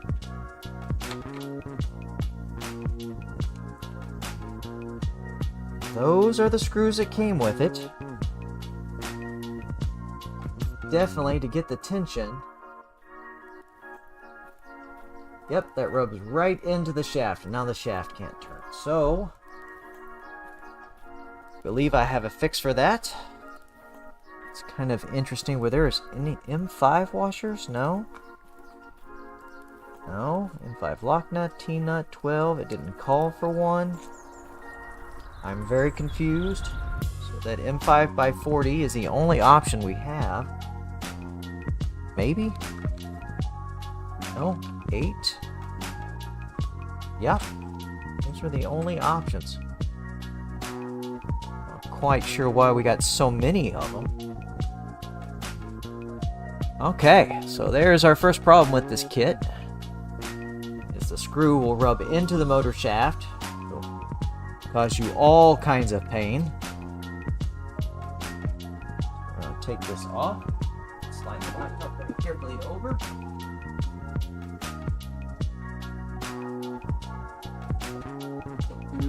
There we go.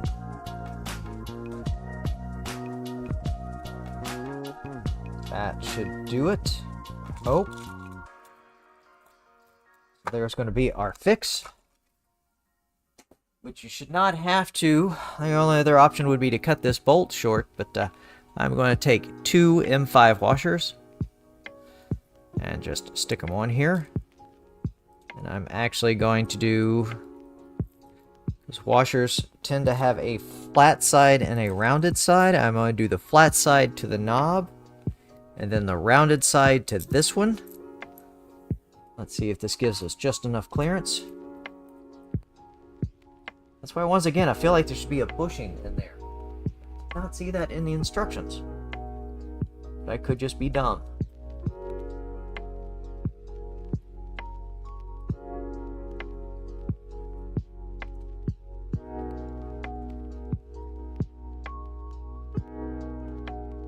Oh, there we go. And shaft turns freely. You can see the clearance. Whoop, the clearance in there now.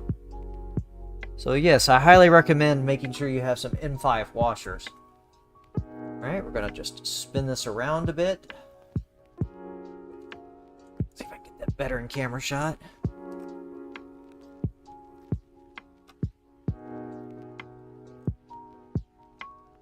I feel like grabbing just barely on the top of that flange. Well, pop that guy just a little. Alright, that feels like it is in a good spot. We're going to get right into here and tighten the set screws. The pulley. We can see them. Yes, just enough.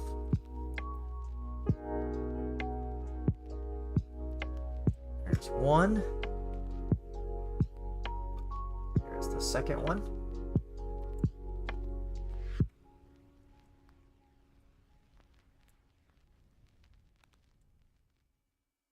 Okay. Spin this around. Yeah, just the lip of that pulley that I took off is just barely rubbing on the belt, but that will be fine. It'll just be a little noisy for now. So there we go. We have the whole assembly.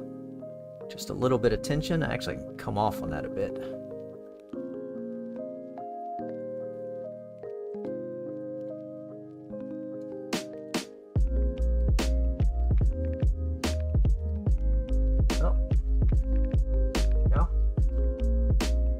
take a bit for this guy to work itself in there. There we go, just a bit of tension. That feels way better. Okay, there's our top assembly, except for tightening down these two guys, which those wait until the belts go on. So let's move on to the next process. Laptop back in here.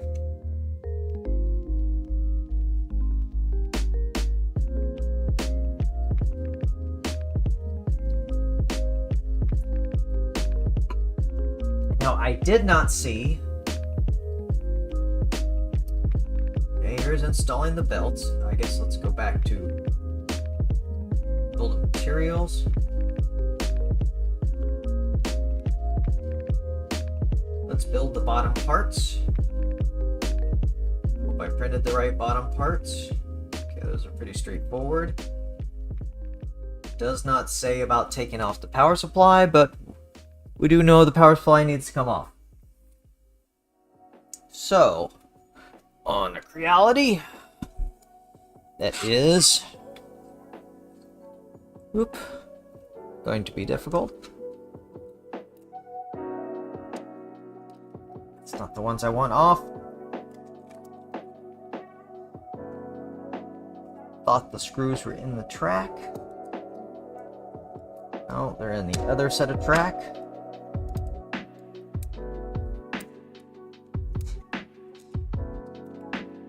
Yep, there they are. Pull that guy out. Pull that guy out, and luckily our clack ender probe. Oh, you can't see it. There you go. Luckily our clack ender bracket is not in the way of getting to both of those.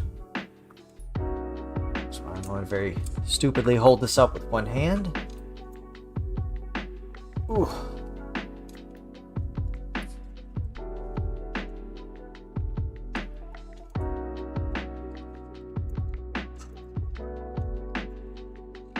All there.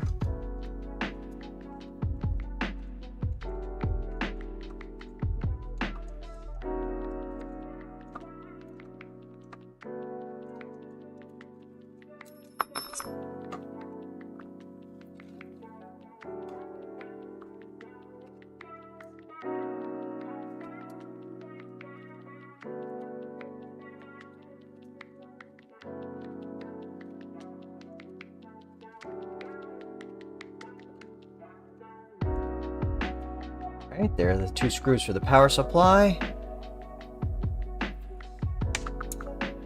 Throw them on the floor. That gently. Put these over here with the other spare parts. Oh, flip it around so we can see what we're doing. Move the clip that we stuck in there to make sure everything was out of the way, which is now in the way. Be sure to break one so we can't reuse it. Oh, that came off pretty well. There is our power supply off. You don't have to worry about which way the connector goes. It is keyed, so that will be easy enough. Set this over here on a pile of cables.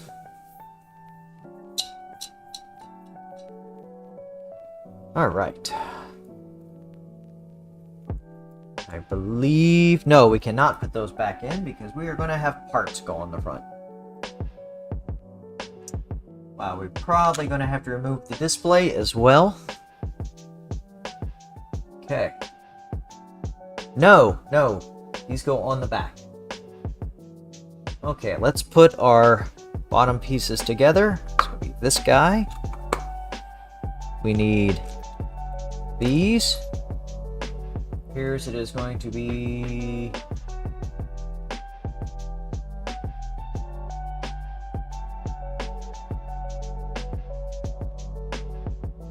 M5 by 8s. So we need 4 for each one. And T-nuts. 2, 3, 4. Can definitely say Sam did not skimp on the sturdiness of this design. Or maybe Kevin did, who knows. There's 4.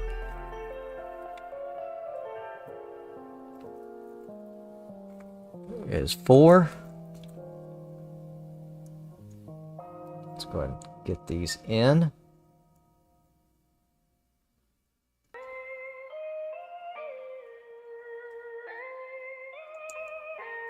Yep, grab the right Allen key.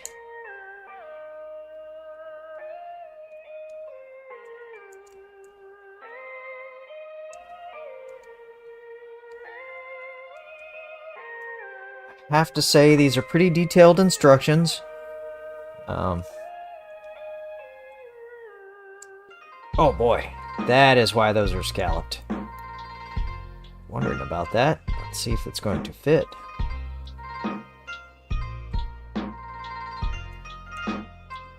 Just barely. Wow. So, this is a horrible one. As you can see, there's a little bit of scalloping right here on the side as it goes down, and that is just so these button heads will clear. They go in actually pretty crooked, but straighten up right at the last moment. Yeah, they go in. Look at that. See that angle?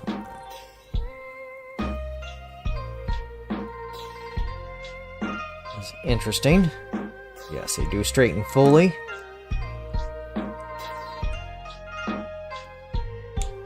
Okay, let's get the nuts on.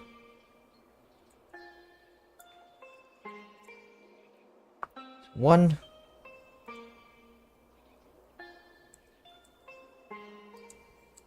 And 2. Get this one in here.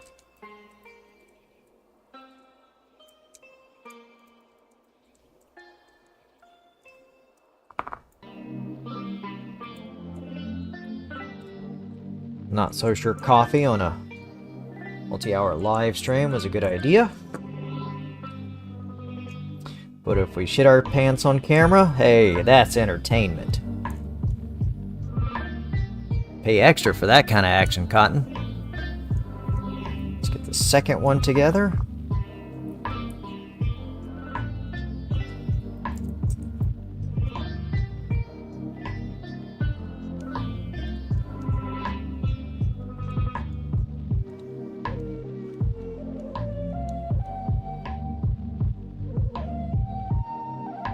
Oh, they are slightly different screws in his animation, as I'm noticing. So maybe the official kits come with slightly different screws. I bet they do for some reason. I did not compare them.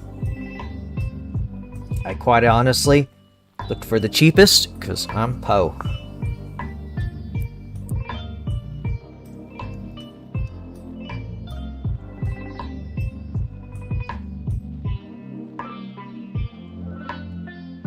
We are also going to need to probably open up and get to the main board to extend the cable. I do kind of wish a longer cable came with the kit. That would be super handy. I would have paid an extra $5 just to get that cable.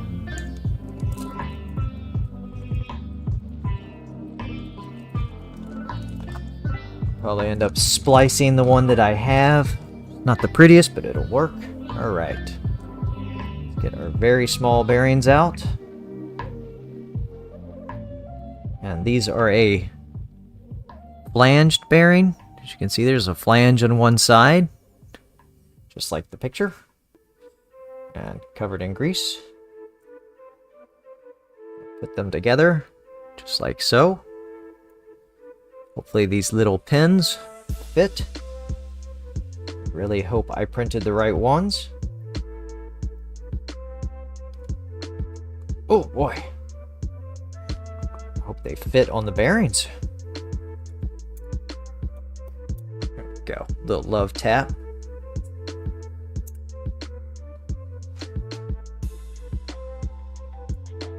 Okay, that one fit much easier. There's our bearings and pin. That should just slide right in the back like so. A little bit of pressure. Yes. Ugh. Wow. The hardest part about that is going to be making sure you get it all the way in there.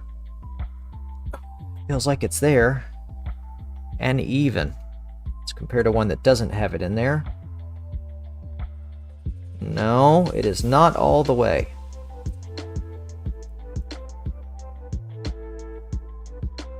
Yes, it should snap all the way forward. So, as you can see, the bearings are just barely even with the back, and they should go further than that. I'm going to actually take my needle nose, grab onto the edge of this assembly, see if I can pop them down in there. There's a little circular section right at the front. Well, that's... There we go. That one snapped into place. It snapped in a bad way. Let's go over to the channel locks. That's what we should have been using. Okay, I will say definitely for this build, channel locks. As many times as I have already used them. I'm trying to not mar up. There we go. There we go. And you can see there is a gap now here in the back. A good distance gap. If you did not get that in there, that is going to rub right on your frame, and the belts are not going to be able to turn freely. So let's try the second set. Okay, that went together easily.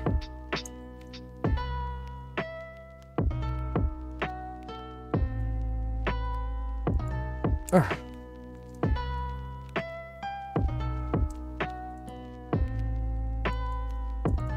think I should have followed the instructions and put this part together first.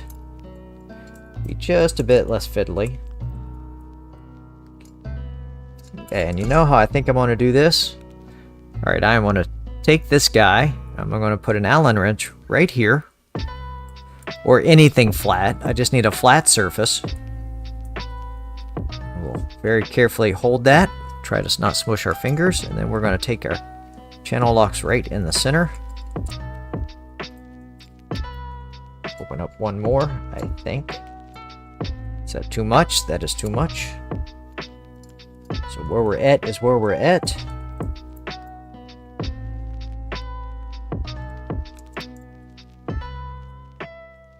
Oh yeah, that's much easier. So as you can see, I'm just using the Allen key right across the gap to give me something to perch the pliers onto. And there we go. Whoop, get this out of the way. That snapped into place much easier. Let's go back and compare the other one, make sure we got it right. It appears so, but I'm going to repeat that process just because it was very satisfying. Yep, that's all the way in. Okay, now the question is, which direction do these go? It looks like they're going to go this way. That would make sense. Just like this, with the groove, the bearings, and the shaft were put on going towards the back. If they were going this way, that looks like it's too far away from the frame. So yeah, only direction they can go. Let's go ahead and install that. See if that's what the instructions say. Repeat this for the second part. Okay. Oh yeah, there is a close-up, what I was talking about. Yeah, that last little snap in there is difficult. Let's get this one here.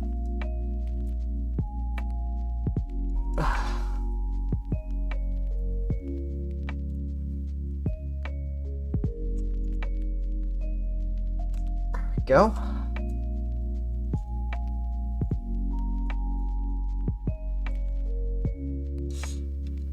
Nuts lined up. Go. That is in place. We're going to tighten it down.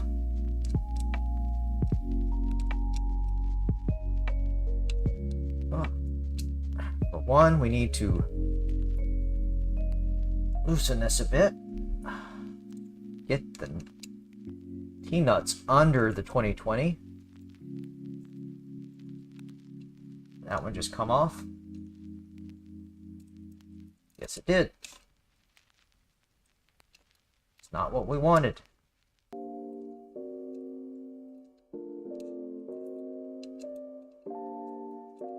There we go. At least one side is caught. Right on this side. Could use a little more clearance. Ah! Okay.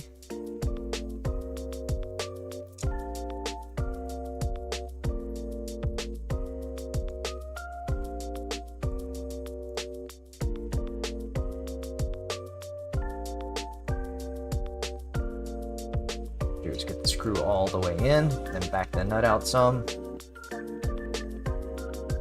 get both these nuts out as far as we can. Go. Slide it into place. Hopefully they catch this time. They're very, very important. There it goes. There's one. Perfect. So hopefully the second one will do it as well. Oh.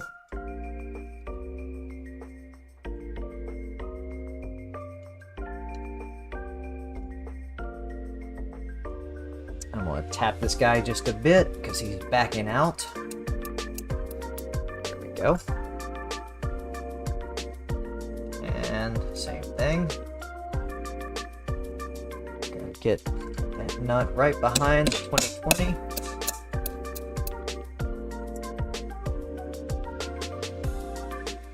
There we go.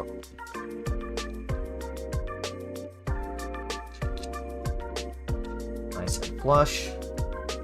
This side, much easier.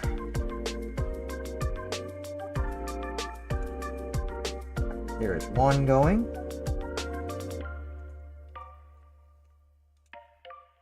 It's very tight. Let's get the second one in there.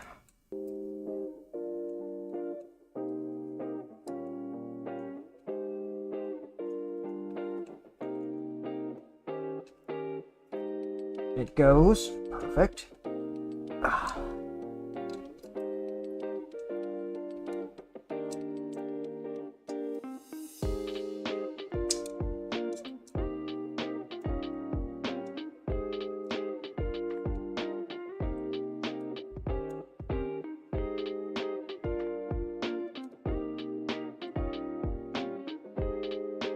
There we go. So there is one side.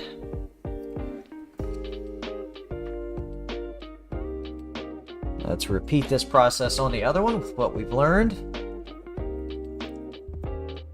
Get all these cables and things out of the way. Take them out of the way.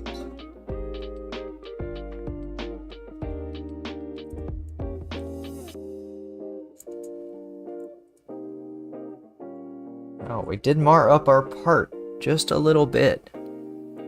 It's okay, no one will see it. It'll be on the back side.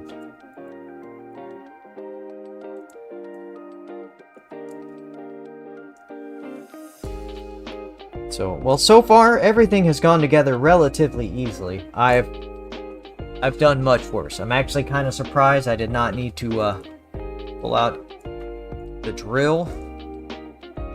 So about 90% of the time I end up having to pull out the drill to clean up a screw hole. Most of the time they are so tight that once you start putting the screws in there, you cannot get them to tighten. And if you are not far enough out, like so, back up the T-nuts as much as I can until they fall off.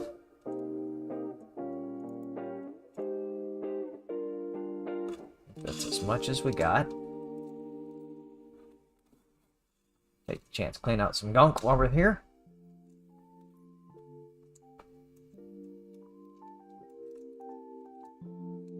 Go on, turn, turn, turn, turn. It turned.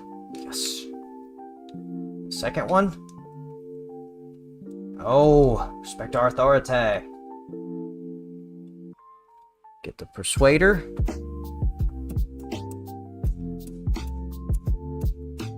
screw is just trying to back itself all the way out, which is not leaving enough gap for the nut to turn.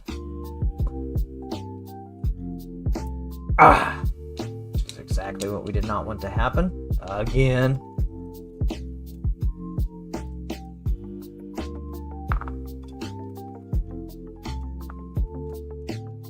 So now we can get the screw all the way back in.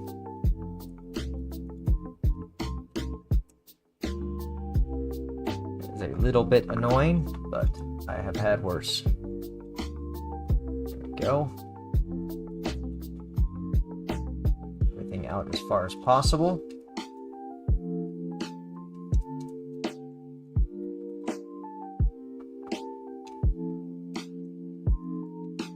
Okay, that one turned 90. And that one has turned mostly 90. Close enough though. Definitely not going anywhere. We'll actually back it out a little. Which is probably a big mistake. There we go. A little better. This guy up with one hand.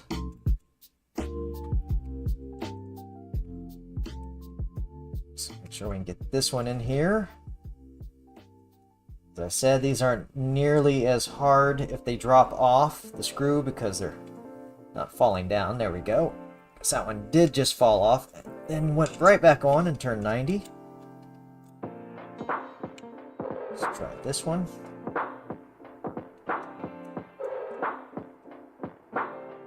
Yes. Let's turn 90. Yeah, let's give it a good torque down.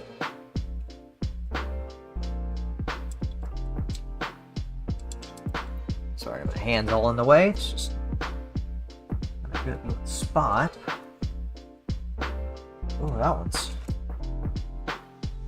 out there. Let's do it this way first.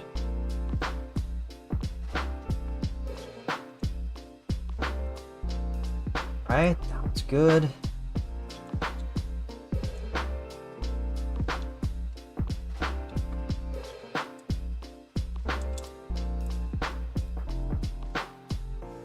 In there nice and good. What we're going to do about this last one.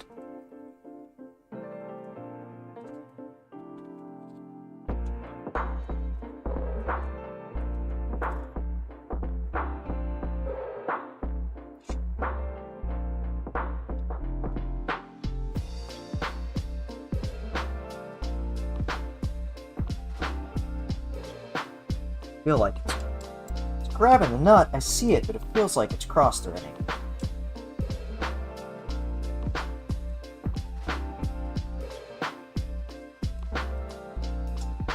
There it goes.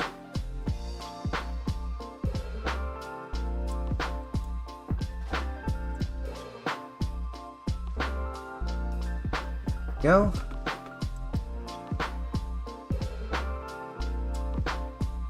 Go. That is in there nice and solid. It is sitting up a little bit. Let's see if I can do it.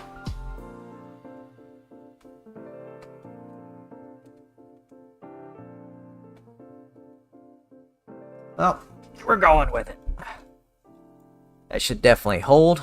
This one is a little bit tough. That is the one downside to this design I've come across so far.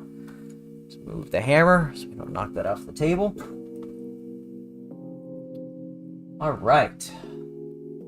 So that just leaves us two major parts to install. The hammer right back where I grabbed it from.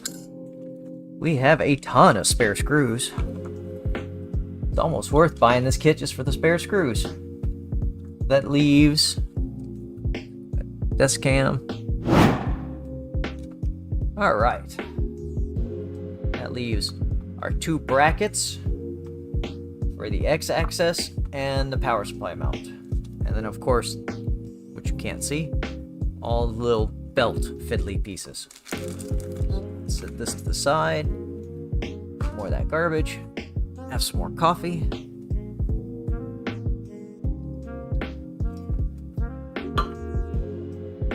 Oh, feel it hit our stomach. Regret having it instantly. Alright. Go back over to the laptop.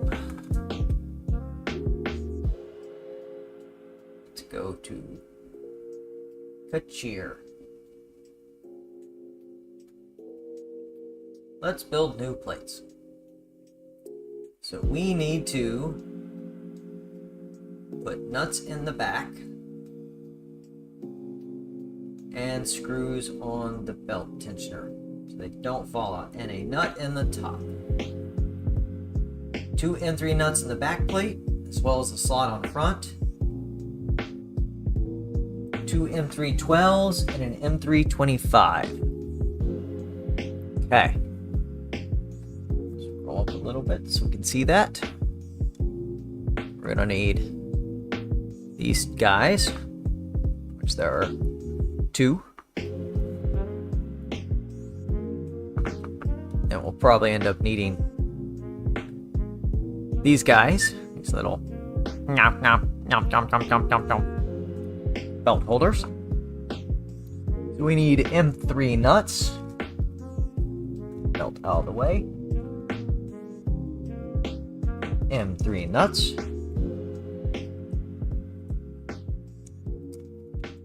Is that our piece we pulled off over there?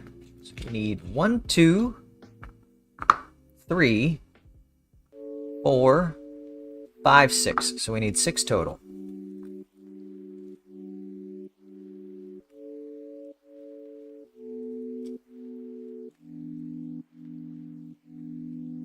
I really believe that is going to be the last of them.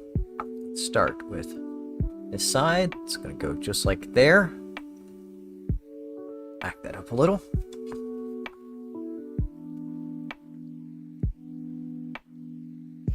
There's 1. There's 2. I'm going to try the tappy method.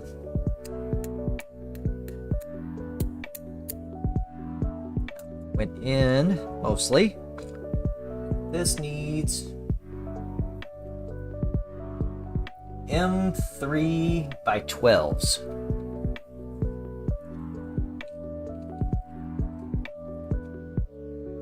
M3 by 12s. Going to need 4 of those. 3, 4. And the long one is going to be M3 by 25. Right there. It gave us 3 of them. Obviously, we have spares. Would have liked a second one because I've on several occasions needed that size. So we are going to take. Oh. Yep, no, those are all the same. So these guys, as you can see, have a little raised section on this side. Well, they're flat on this side, and the raised section is going to fit into belt holder like that. So we're going to go ahead and put our screws in. Oh yeah, Sam's instructions calls for a socket head, and these are definitely button heads.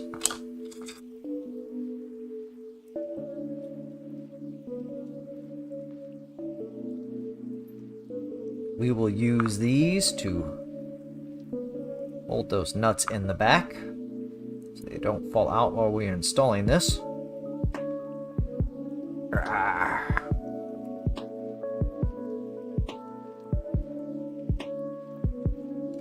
It's one of those times I wish I had an electric screwdriver.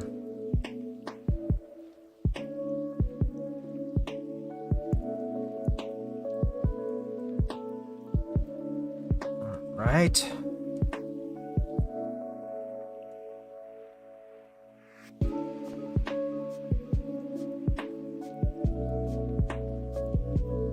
Okay. It's in here a bit. Don't worry about the nuts falling out.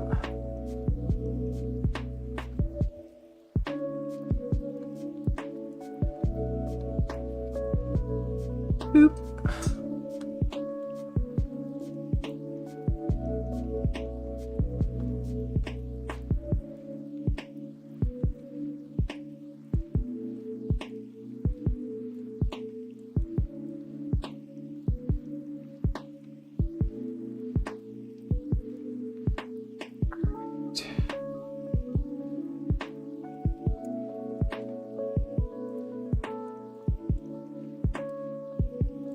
Oh, electric screwdriver.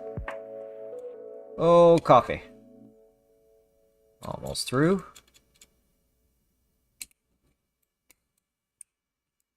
Oh, I wish I hadn't lost a bit to my driver, because it would save me a ton of effort right now.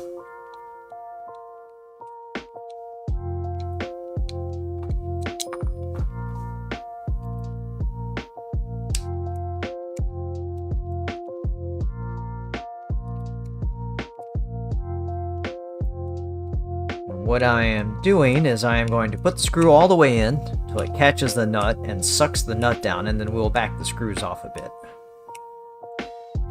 It is almost hitting the threads.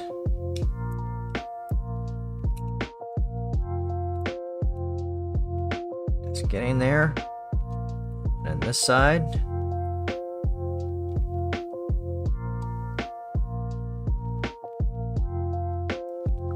It's in there, mostly. Love tap. There we go. That one a little bit of a love tap.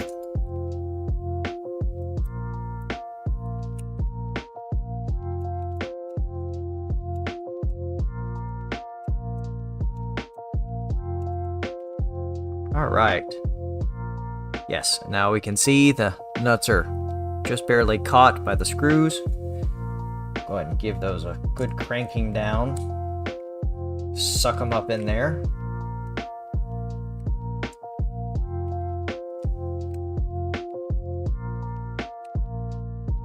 There it goes. It's going. Yep. There we go. Okay. As you can see, in there nicely. Put one in the front.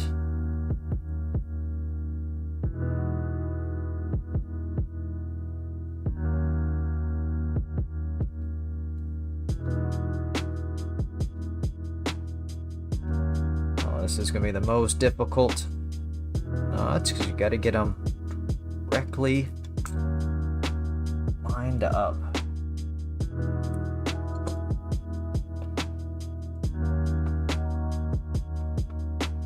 There's no trick for these guys, because they always want to spin and catch on their long side.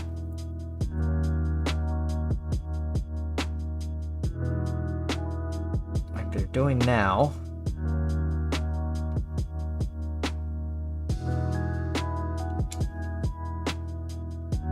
That's close. Let's see if love tap will force it. Oh, that's going to be a pain. We'll deal with that after that is on.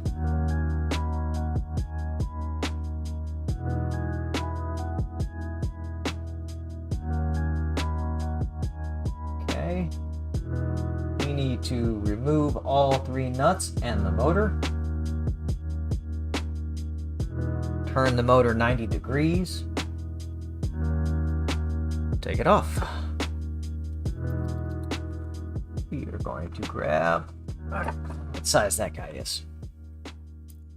Oh, so close. C-wrench it is.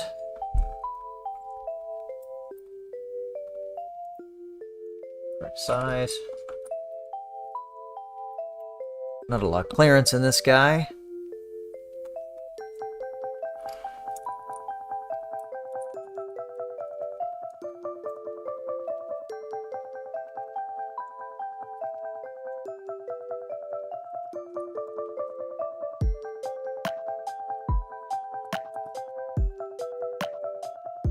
One.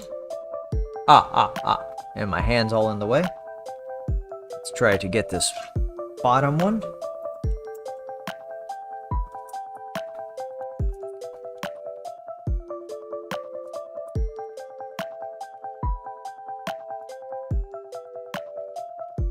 Try not to scratch the plate up like I am.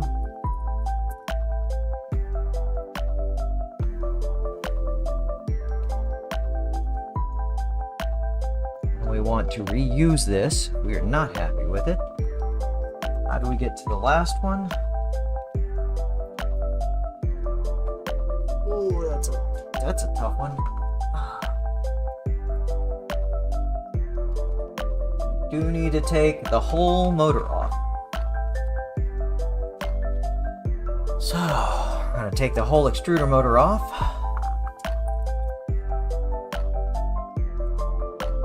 Pop the Bowden tube loose. And be very careful because this is the original plastic extruder assembly. So it's not been upgraded to the metal or the dual gear. One. There are so many different sizes of screws. Screw all the way back in so we can get to this back screw. Let's actually go. Desk down on this.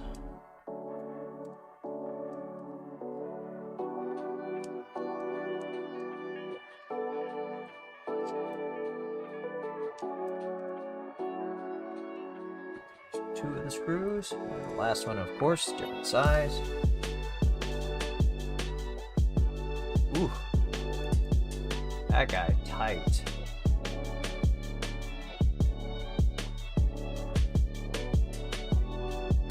Let's see if taking some of the tension off helps. Yes, it does. Not a lot, but it does help.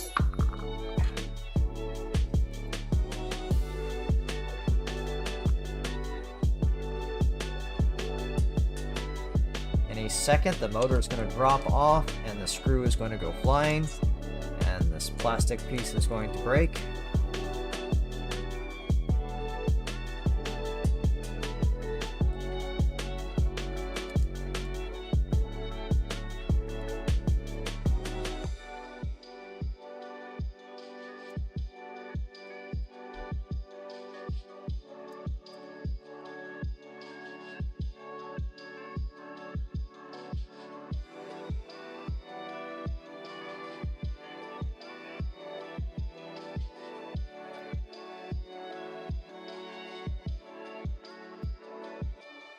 This is a long screw.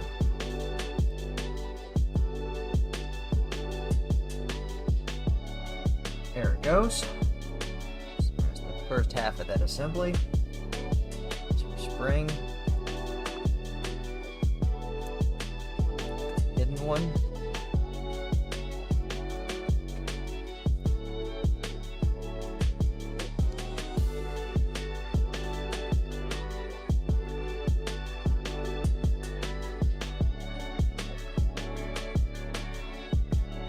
Not to lose any of that. Cables mixed up. So definitely make this easier.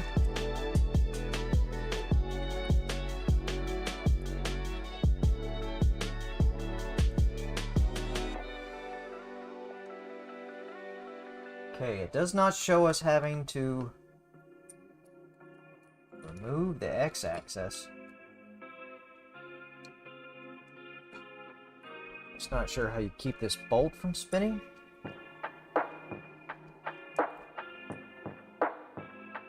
It shows it just coming off.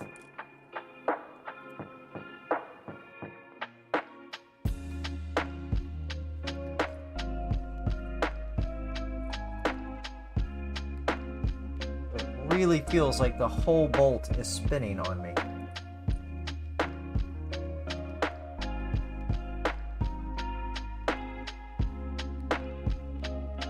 Ah, there's the secret.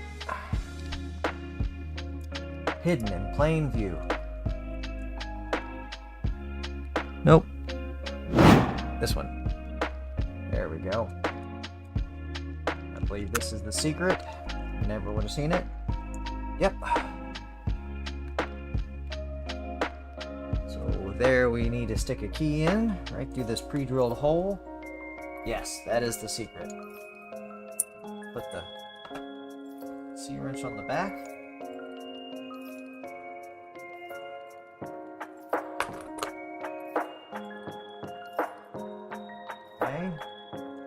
has a nut and a washer. The other two were just nuts. This one has a nut and a washer.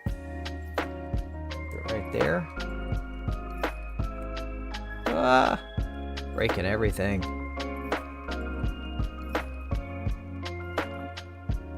Spin it back around.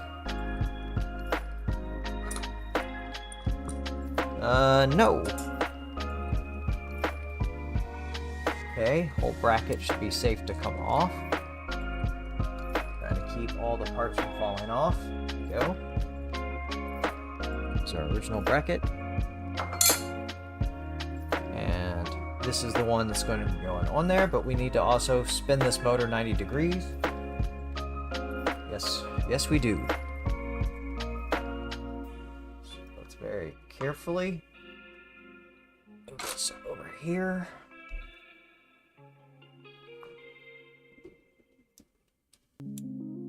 Let's go and take the tension off the motor and lose that one. We'll find it in a second. Too big.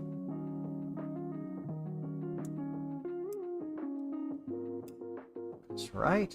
Get rid of this cover on here. Oh boy. Break these free and then we'll worry with backing them out all the way.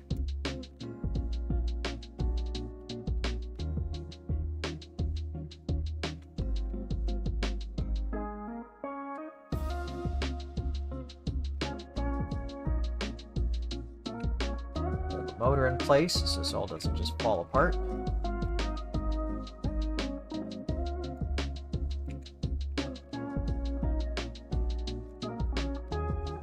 Go.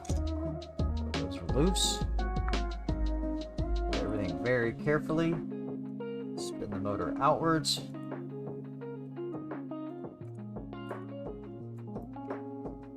Get this assembly back on here.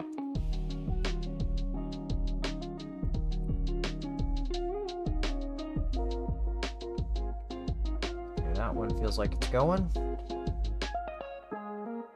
Diagonal. Let go. Yes, that is on.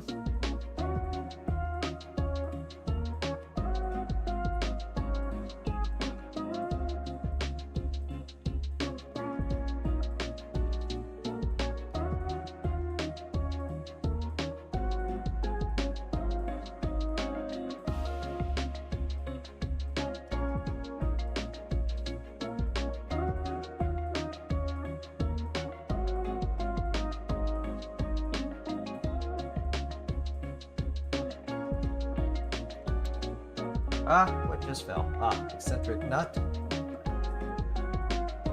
Keep that on there.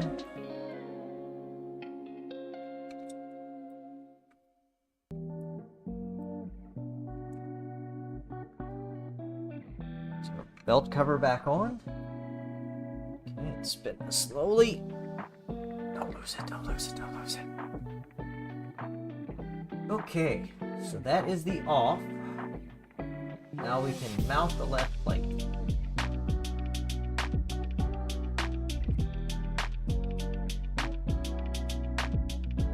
So I need to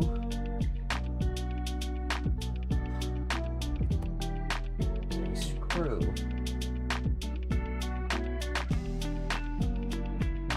On the other side. Okay, confusing myself.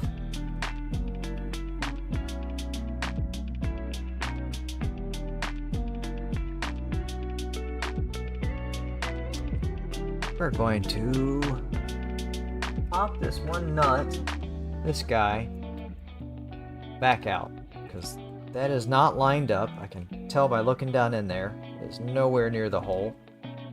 That is going to be a problem. We're trying to get that last screw in there. That, or I'm going to pop it down in there. So I have a small flathead. Here we do. Let's try this.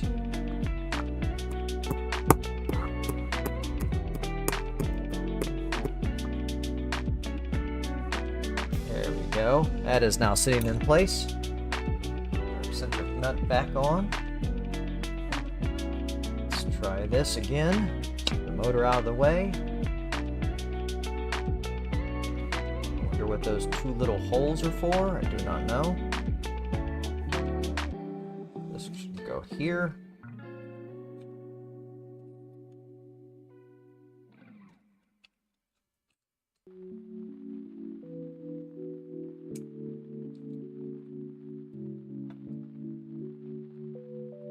Go. There is a hole in the bracket for the eccentric nut. Let's actually make sure that's going to fit well. Get this guy in here. No. That one has a little bit of issues. So, back over to our channel locks.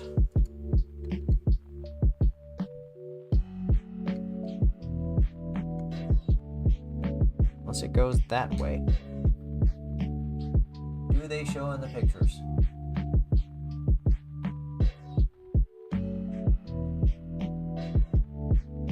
No, it has to go that way. It has to.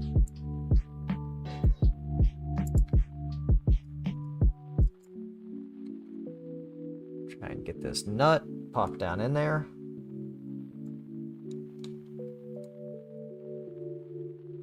There it goes. Didn't mar up the front any, so there we go. There's the eccentric nut sitting in there. Hopefully this should go on a little easier now. Get these bushings on.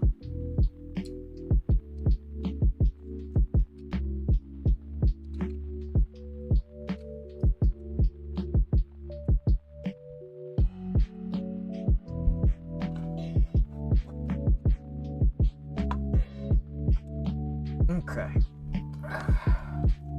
Let's go and disconnect this guy before we break it. So we need the M5 lock nuts. Actually, let's reuse the original ones.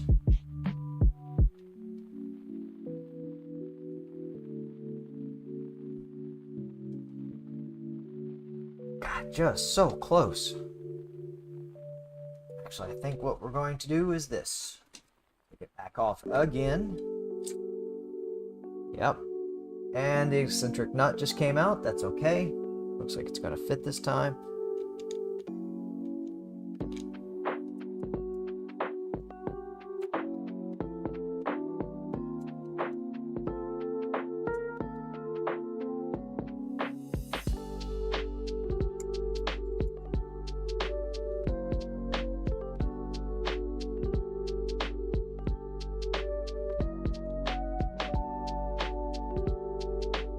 Really don't want to sit in there. Wow, they just keep popping out. Okay. What are our options?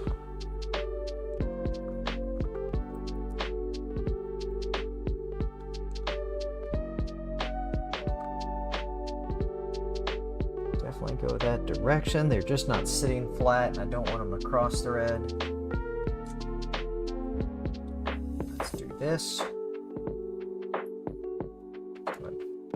This screw through.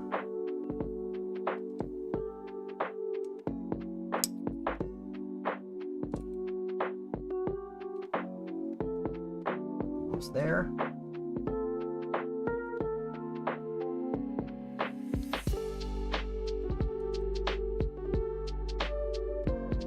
There we go. Yes, it is grabbing the nut. So that's enough to hold that one on. Let's go for the second one. Bushing is still there.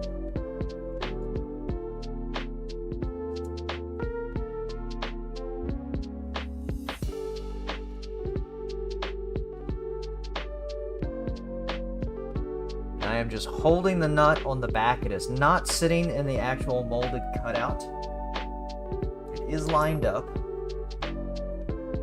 So I get the screw through here.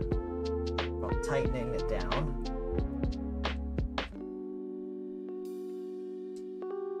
Feel it touching.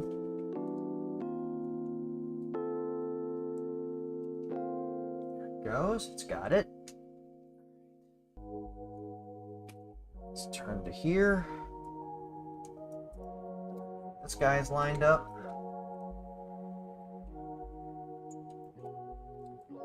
Go. That one is.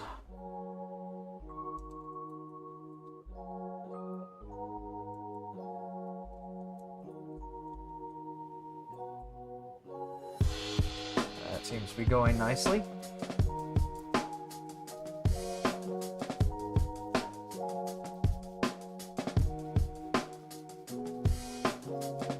Okay. Nice little crank down, see if it sucks the nut in. There goes the nut sucking in. There's a ugly mole. Is that cancer? Can you all tell me, is that cancer? It's the cancer. Alright. Bring this up a little. And there went that nut.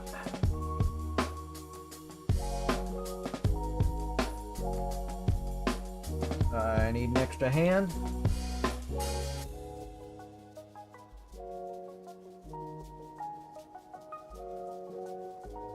There goes.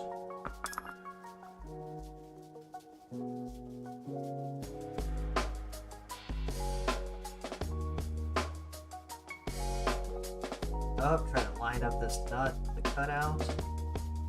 Place.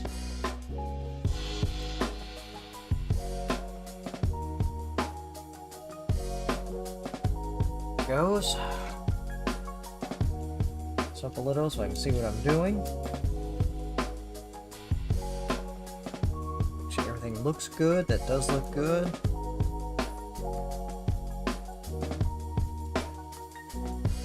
Just felt the nut suck in there. There we go. That looks pretty close to the other one. Right. That just leaves centric nut, which is sitting slightly out of whack. And that is just going to go with a standard M5 lock. I started with 3, did I not? Did I leave one in the piece? No. Drop it over there? No. Well, this is why they give you spares in the kit. Quite sure where I dropped that one. That's okay. Ah, no. I am sure where I dropped it.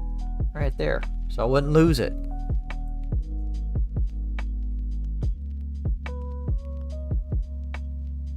Again with the stupidity. I'll hold this one on the back. There are 2 small holes in the back of this bracket that I am not sure what they're for.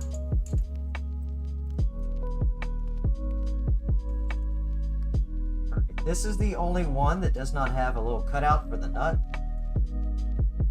This one you kind of have to hold, get a wrench on. The bracket just barely does not want to sit on the eccentric nut. And that's when we drop the nut.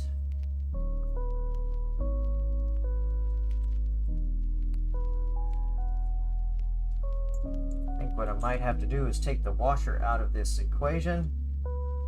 This to suck down. Yep, that's what we're going to do. Just barely feel the threads hitting the nut, but not enough to grab.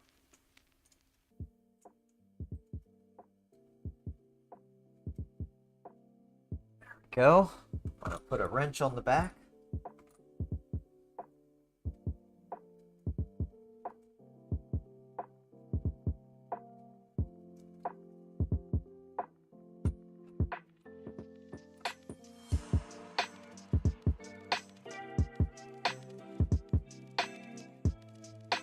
Around, hopefully it's long enough. Oh, just barely. There we go. Now that eccentric nut is sucking down into the hole. There we go. Now what we're going to do is loosen the nut back off.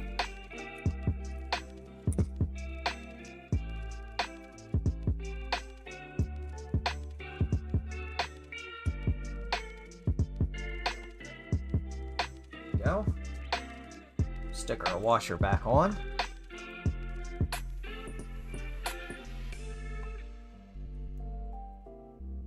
Go.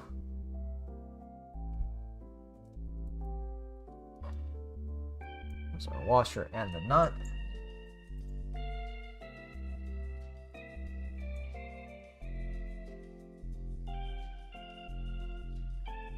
There we go.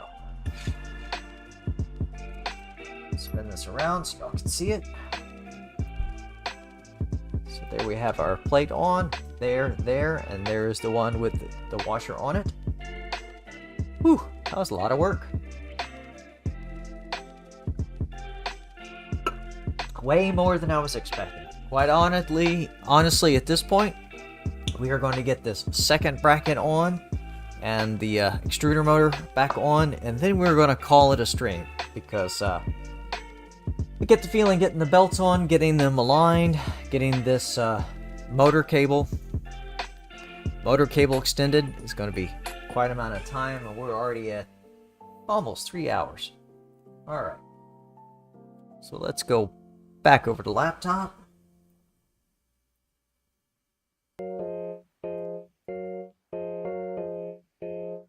Okay.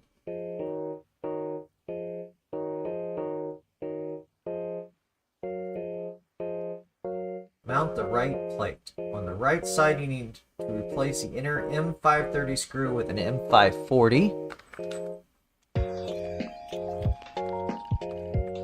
First, remove all three roller assemblies. And we're going to have some nicotine while we read this.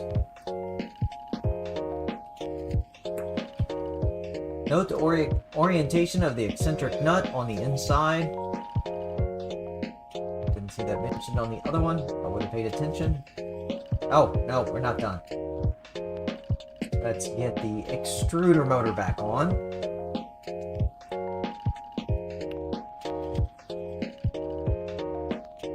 Oh, I wish I had a cutout right there so it could slide right on just like fancy animation shows me, but no. So this is gonna have to go this direction. Oh, it's tight. What are we hitting? That direction?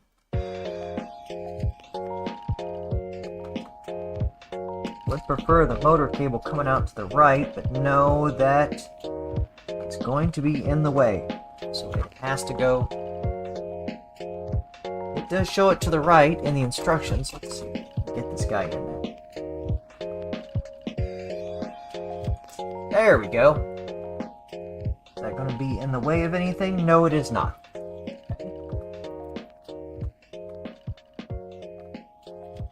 Reinstall the extruder if necessary. I think it's necessary.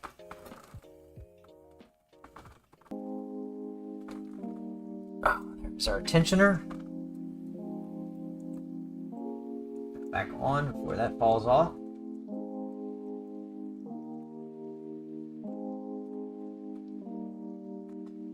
Okay, let's hold that belt in place. Hopefully all of these screws fit. Let's see how much thicker is this plate. It is about twice the thickness. Hope this little screw fits.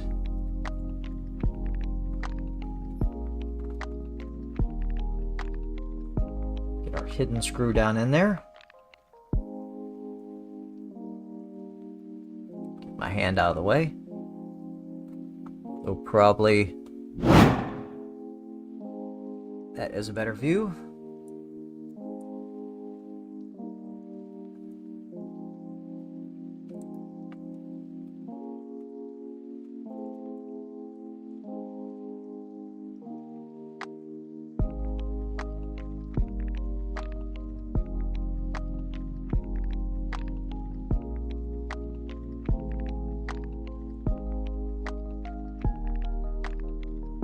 Don't feel like that screw is reaching the motor.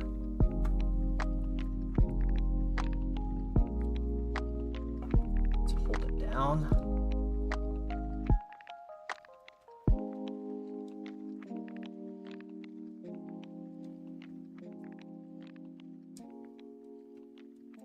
Ah.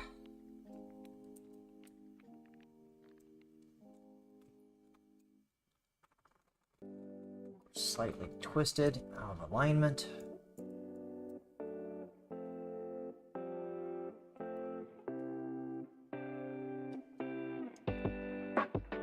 Feels like it wants to grab, but it is not grabbing. Get these other ones in. The opposite side, 'cause it's the easiest to get to.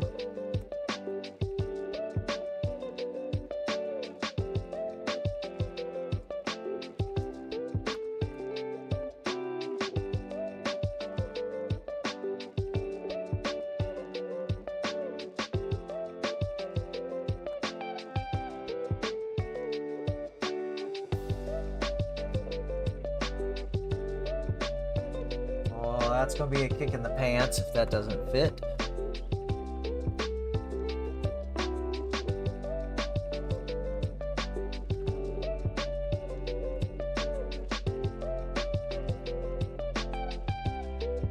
I'm starting to think maybe he designed this for the aftermarket metal extruder.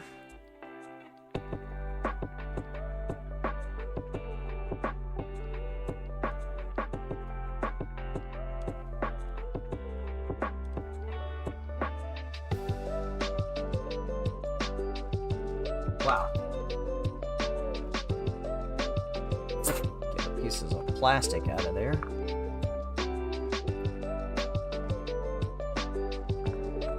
Where does that stick out? Just barely. That side, wow, just barely.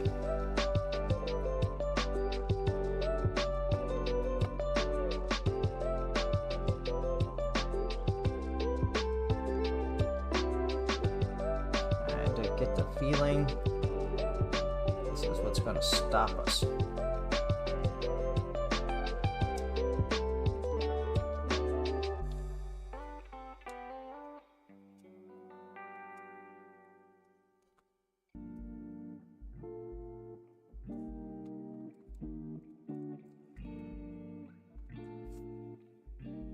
Sure, I got any gunk in there. I can see where the screw is hitting the top of the motor.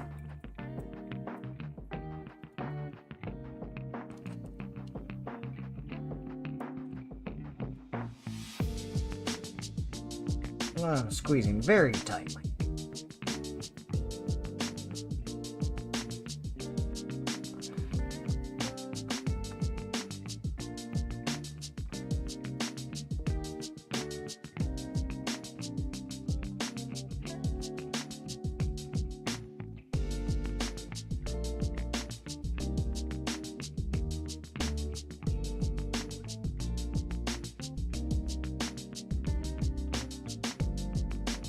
Feels like that's not grabbing.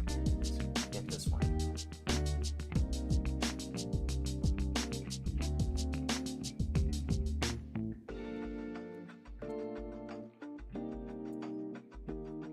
This is the worst part of this process when you keep dropping your tools.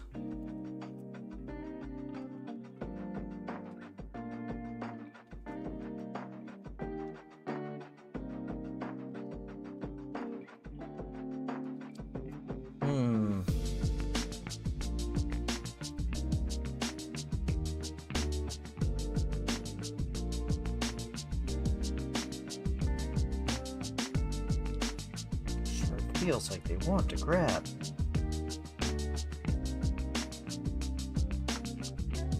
That one's bank going.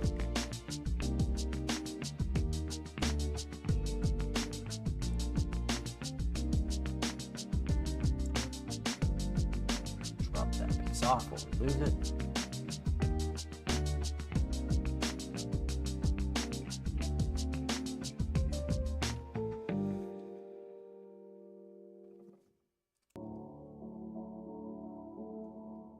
Wow. I am severely disappointed if this is the part that's gonna stop us. I was not expecting this. This is exactly how these mods go.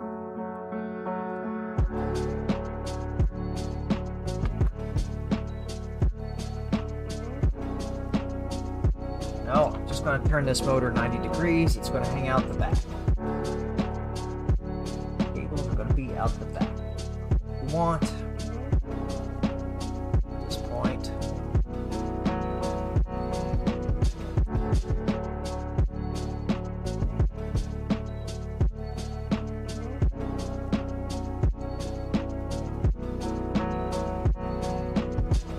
Just one of these screws to grab.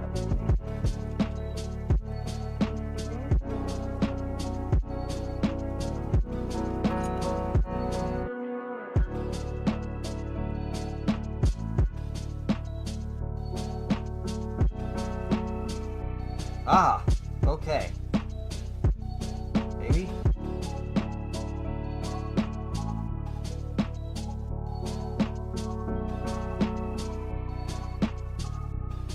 Oh.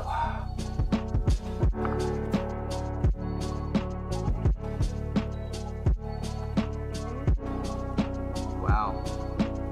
Okay. So here's our first problem. Not gonna be as easy as we were expecting. Alright, so there is your first warning. Yeah, besides needing a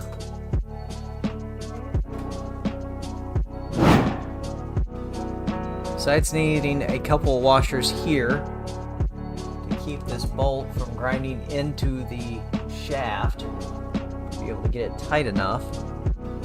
We also have the issues of the stock screws are just not long enough. Oh, you probably can't see, they just barely stick through. Yeah, there is definitely not enough perch there. Okay. So we will come back to that guy. That is disappointing. It's very disappointing. Really surprised for that one. Just a millimeter thinner on this part, and that would have fit in there. I might have some more of those screws, but we will have to go on an adventure looking for them. So that is not happening right now. Slide our extruder over. We'll go back over to knocking the laptop off onto the ground. Let's go for this side. So what do we need to do?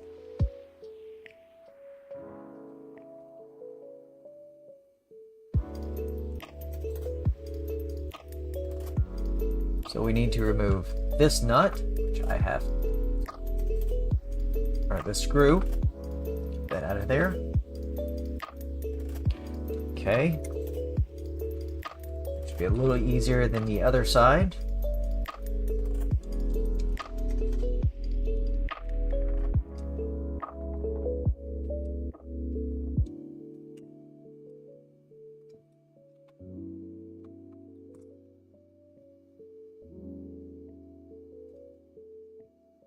Okay, so these are going to come completely off.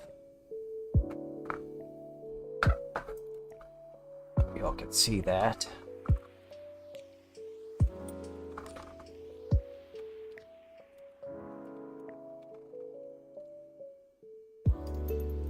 One that is going to the clack ender probe.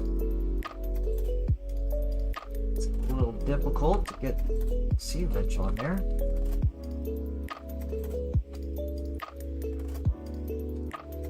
Go.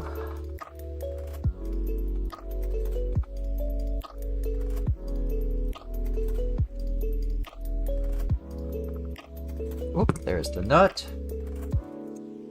There's the whole assembly stack. Bushing. Now we need to switch screws. That's a tight guy.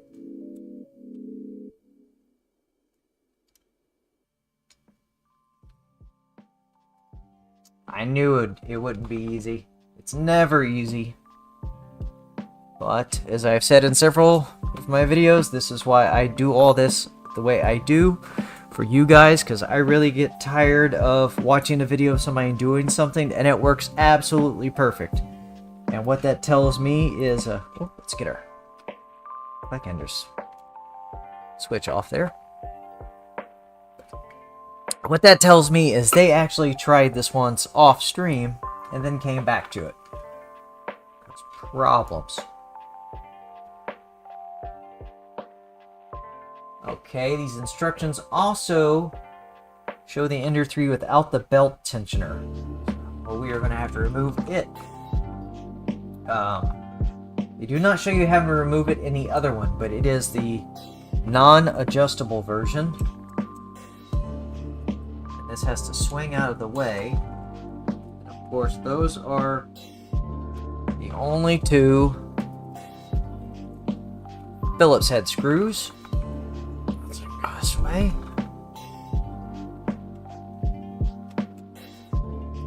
Interesting creality. I don't know why you chose just for this. There we go. That should give us enough play. Hanging off the end there. Let's see if we can spin it. Now, what we're going to have to do is take it all the way off.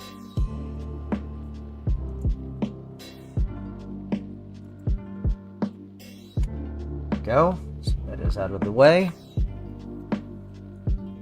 Did not expect this process to take this long. There is this guy, which you really can't see in the animation being loosened, but obviously you need it. So the screw on this side as well. If you have Pro, this comes all the way out. Looks like we're going all the way out. So not to fall off. No, that threads right into the 2020. There's a slight washer.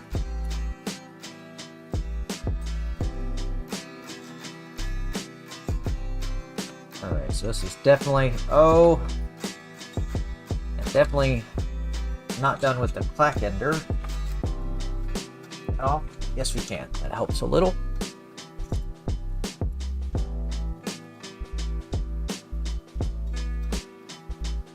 So we need to take this one off.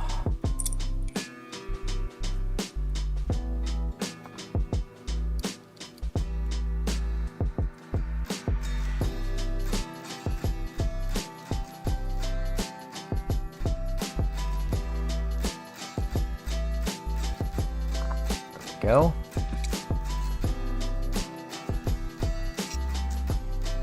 Eccentric nut goes that direction. Bring this down a little so you can see what I'm doing. I'm going to take the original screw out, keep the washer just because we've got one. Stick it with our original parts.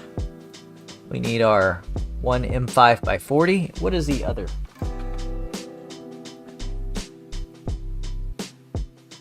So it looks like a good, at least 10 millimeters difference. Okay.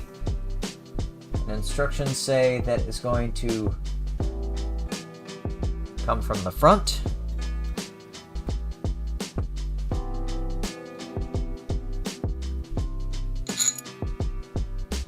Put our washer on there.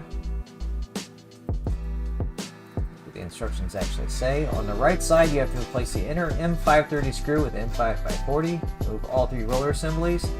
Note the orientation of the eccentric nut. Yes, yes, yes. He's sitting in a chair. Replace the inner screw. Remove the small right M4 screw and loosen the left one. Then you can turn the plate and replace the M5. Mount the plate again. Make sure the upper edge of the plate is parallel with the X-axis. Also insert the two new M5x40 screws on the outside of the plate. So all three screws are getting replaced.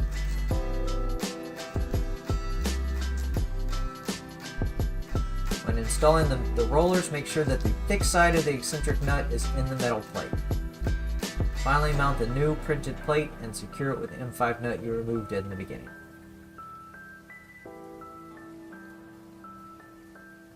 Reinstall the extruder on the new plate if you want to build a Bowden setup.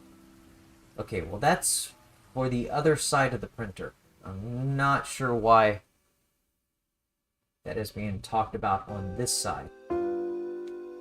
That is confusing. Okay. So let's prep this one. We need to get the M3 nuts in it and one up there.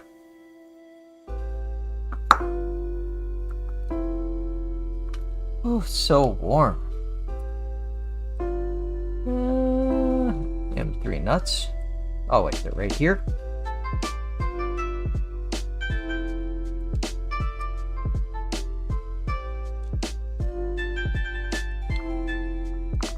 Let's go ahead and take our little plate, screws through it.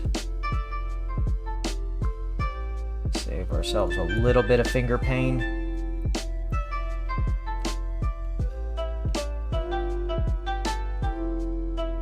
Spinning that guy on there.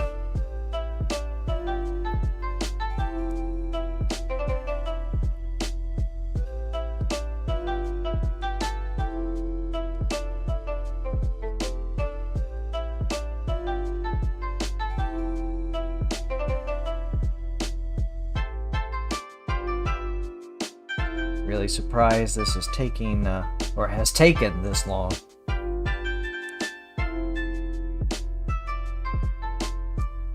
Shoot.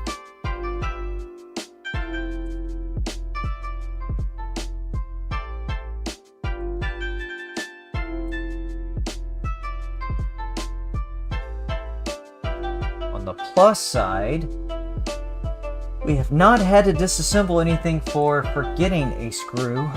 Or the nuts. I do remember, that's the one thing I remember from ModBot's stream, is he put these brackets on and he didn't put the nuts on the back, if I recall correctly, and had to remove the entire thing.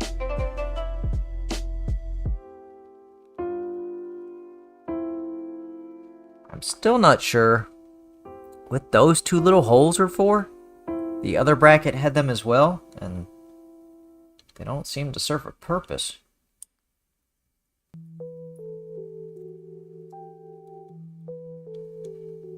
Okay. These on here.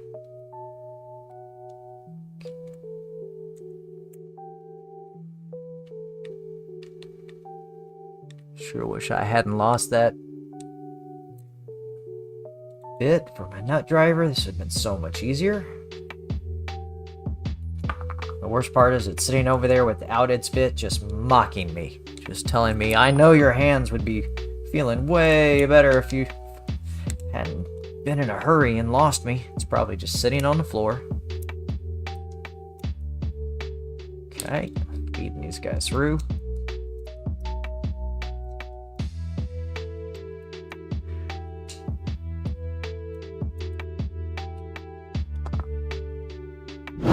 Here.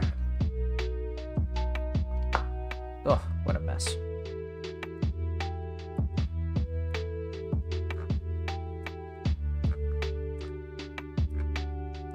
I feel like I have a superfluous amount of spares. I appreciate it, but I'm just not quite sure why I have all these M5x40s. I mean, I will find something to use them for, but it just seems like a lot of extras. Of everything. Really think they could have cut it in half and it would have been fine.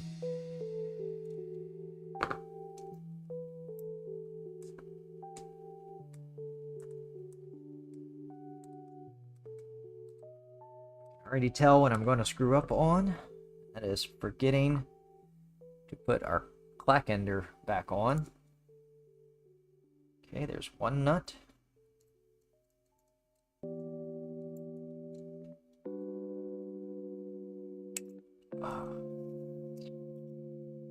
Let's get these both all the way down so it's as straight as possible.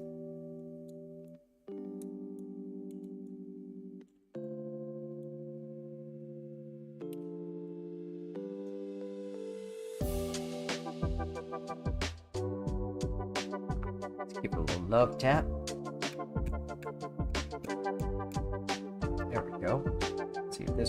love tapped as well. So let's back the screw out a bit.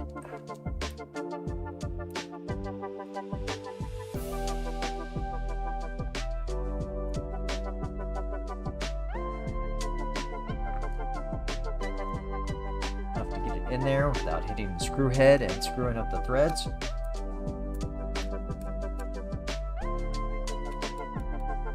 Go.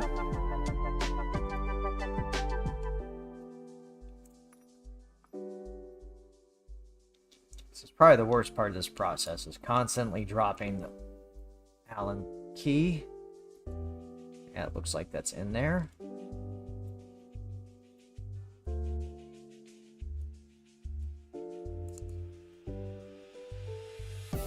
This one is not. Analogs again.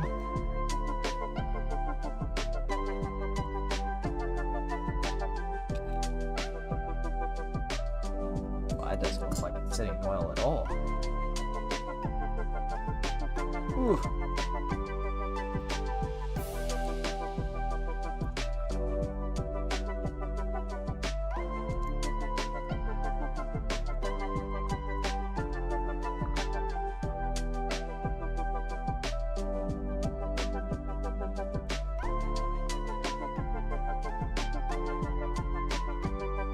Go.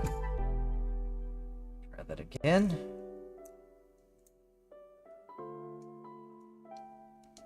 Remember, first you don't succeed, get a hammer. And if that doesn't succeed, it wasn't meant to be. Alright, that seems to be grabbing into there. Go. Okay, feel better about that. Let's try to get this extra one in here while we have it.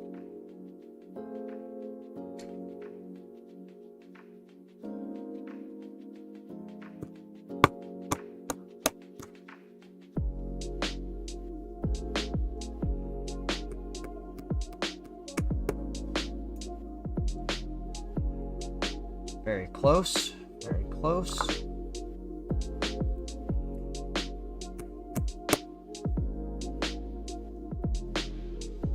On the money. There we go.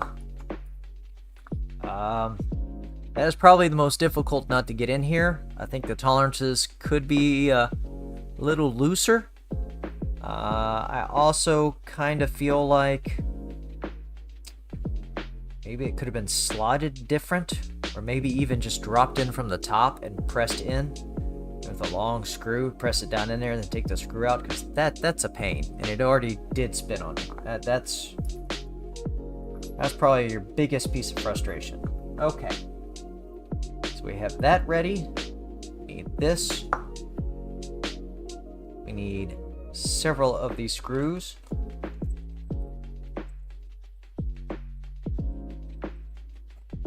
So it appears all three are being replaced.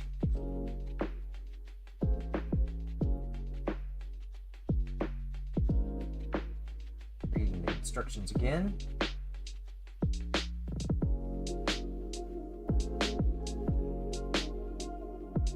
Also insert the two new M5x40 screws to the outside of the plates. So all three screws get replaced. Start with the one with the washer.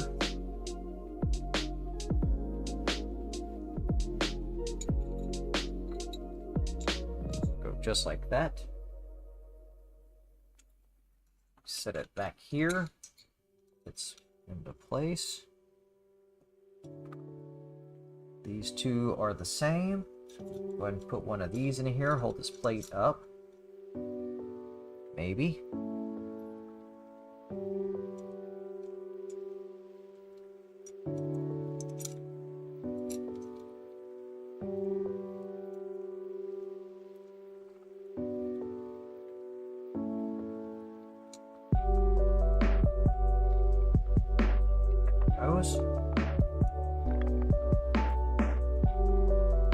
Leave this up for now.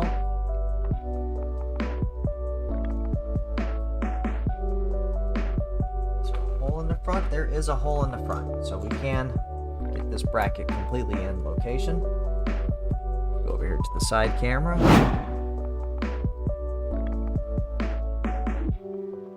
Turn this a bit. Alright, we have our first screw back in. We have our new 40mm screw in.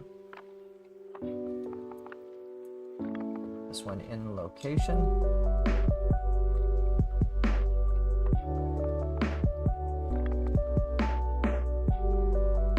Tighten that down nice and well, because that's going to be a pain to get to afterwards. Okay, so that's the first one. Here's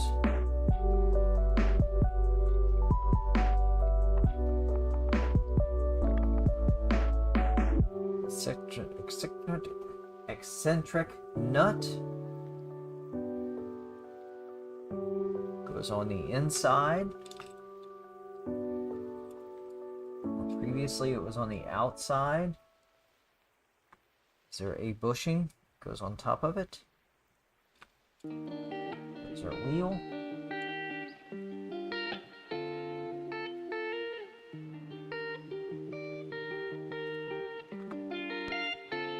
Did a bushing come off? I'm so confused.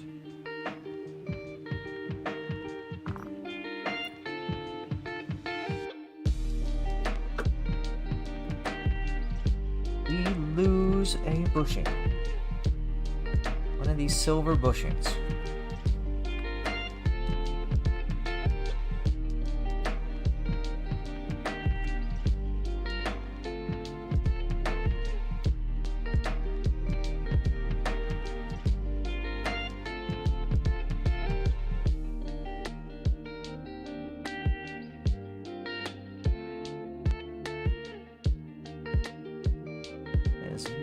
Very, very strange. Okay, let's go ahead and get the other wheels in place.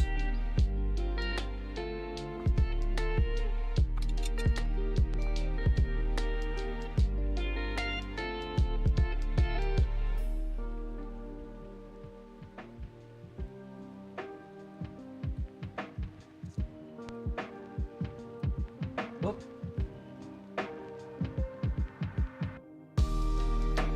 Something does not feel right here. On the right side, you have to replace the inner M530 screw and M540. Remove all three roller assemblies. Yeah.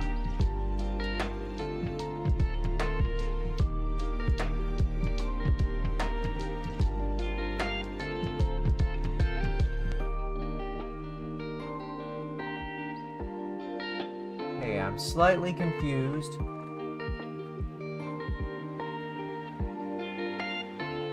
So I feel like we're short.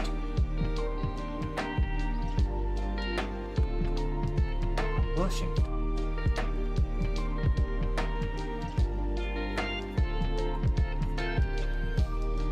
Instructions really don't say. There's aluminum on the front.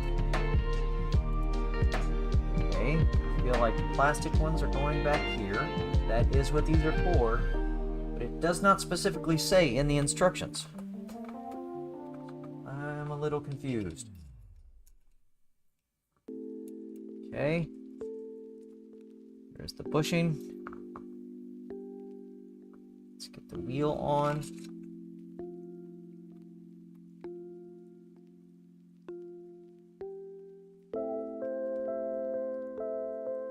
These guys are a little tight.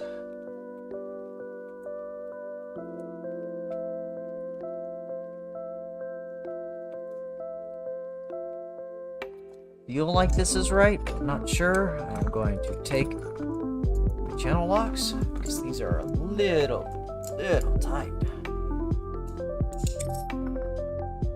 Drop all my tools.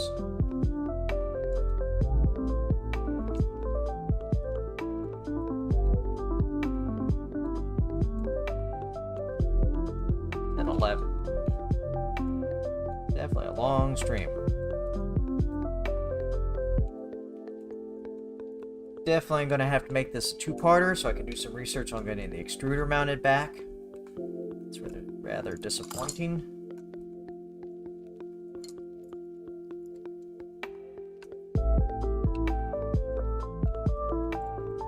Okay, that is on.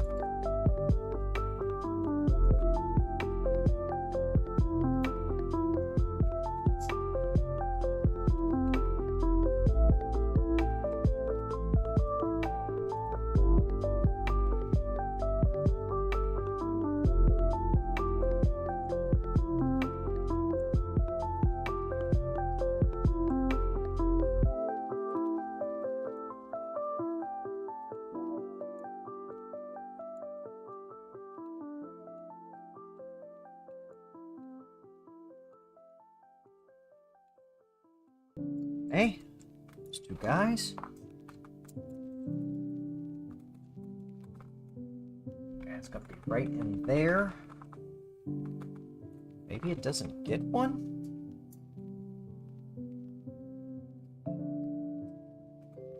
No, it has to have one. It hit the ground somewhere? Hit the ground running?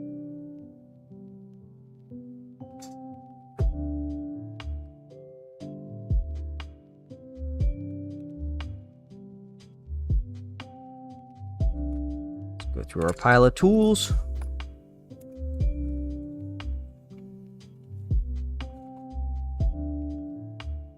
Yep, and look at that. We got to put our Clack Ender Pro back on, so we get to take that back off. It's not this piece. Not there. I don't see it floating around.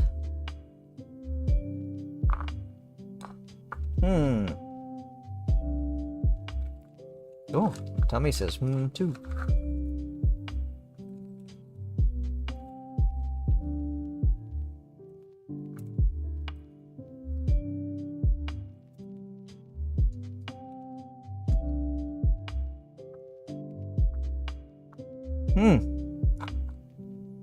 Wow. We are literally down to the belts, the wiring, and this last bracket.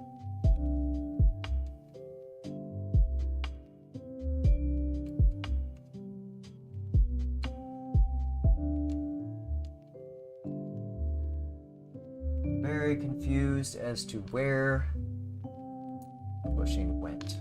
Stuck to anything? No.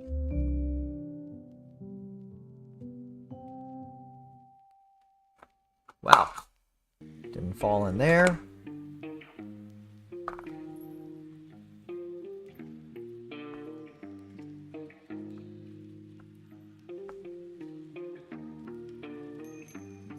Some extra. Check over here with the parts we pulled off.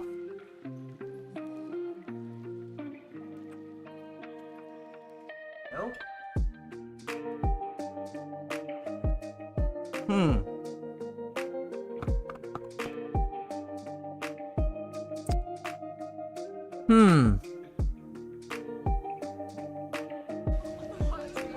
I'm sure it's only a glitch. A temporary setback.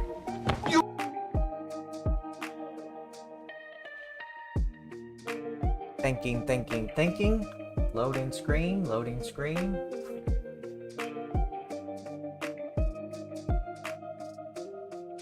I did not see a bushing come off of there. I might have to go back and watch my own stream to find out where it went. Because that stops us pretty much. Let's see, make sure to look at the instructions again. Yes, there should be a bushing. Unless maybe I needed to print more of these and I did not. Let's go back over the laptop. Yeah, we can clearly see it has 3, one being the eccentric nut. on the inside. While on this side, the eccentric nut is touching the plastic plate. On this side, it's touching the metal plate. There's definitely 3 bushings. Might have to print one. Well, we're definitely going to have to print one. Well, this is disappointing.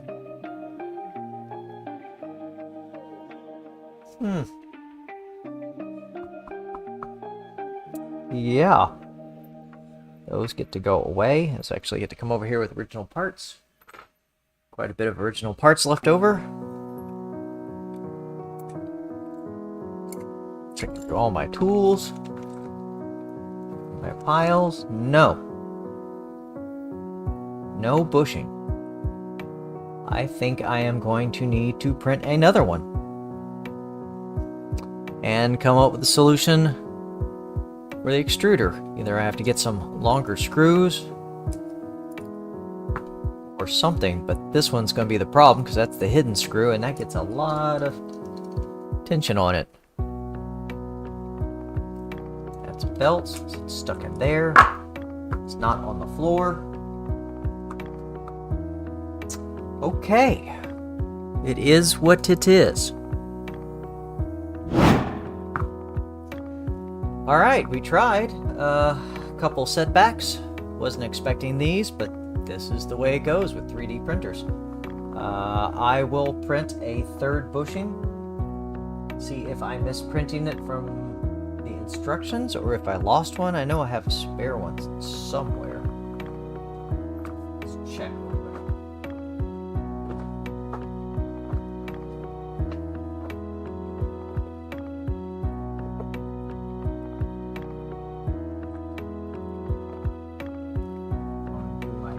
Of parts here very quickly.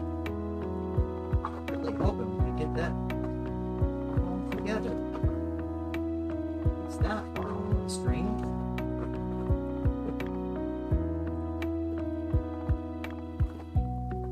High-end parts.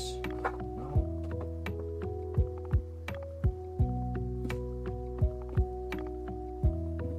No.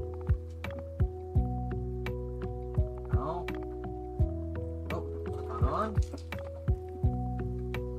We have in here. Let's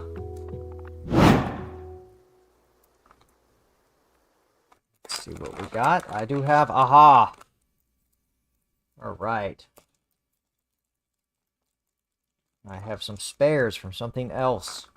I don't know if I missed printing one or what. I'll definitely confirm that for the next stream, but at least we can go a step further. Back. That should go there. That does look to be the correct length. All right, we're back in business. Let's get this guy back off. Go back to the side camera. Take this one back off because we forgot our clack ender probe.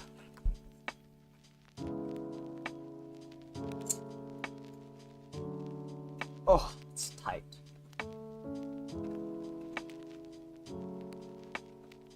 I'm half tempted to use the aluminum ones that I have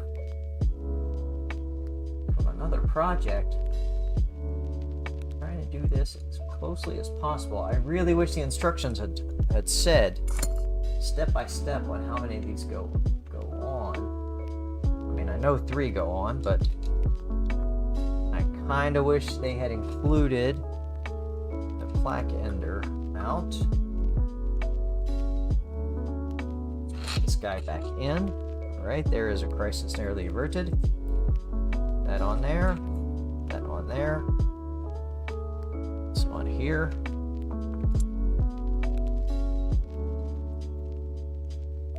Much easier the second time.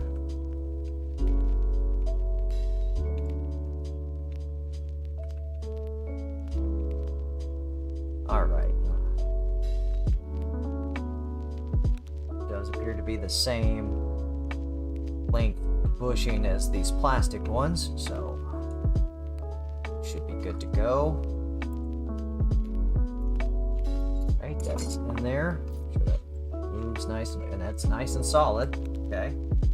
With the inside one disconnected. Sure, is that going to be an issue? No, we can get the belt tensioner on. Let's go ahead and place this guy back on.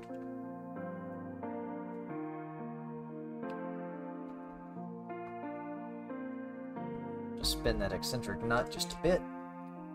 And there's our other problem.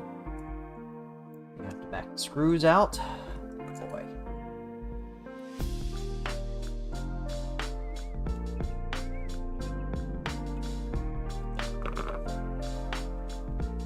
It's definitely not been as painless as a kit install as I was expecting. But I was kind of expecting this. That's how my life goes.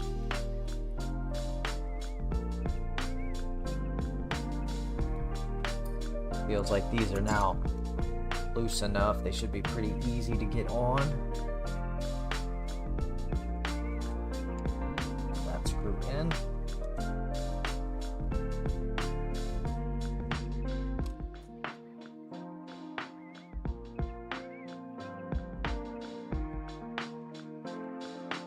I think we need to adjust this eccentric nut. It's off.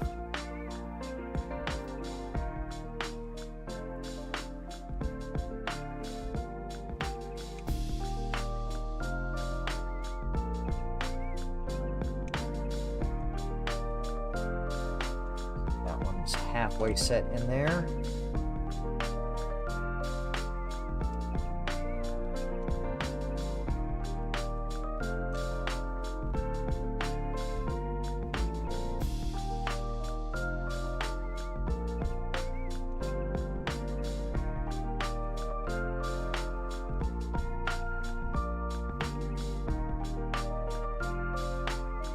Little confused.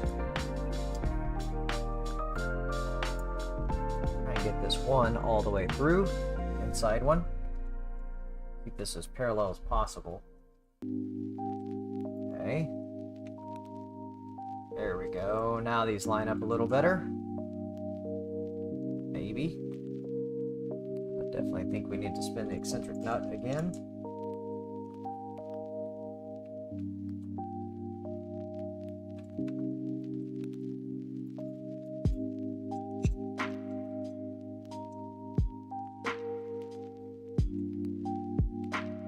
Feels like there's way too much tension on this to get in there. Let's try that.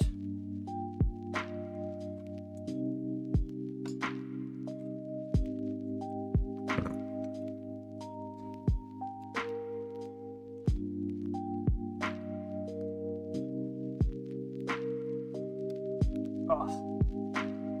It's halfway in. Okay. Highly complicated process. It's very tight. Kind of feels like it's going, kind of feels like it's not.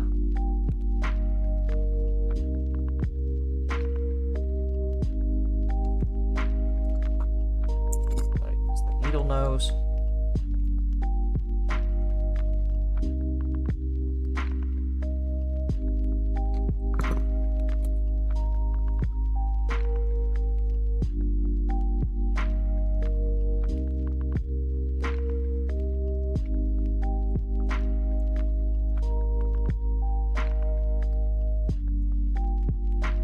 We've got two of them going. All right, there's two.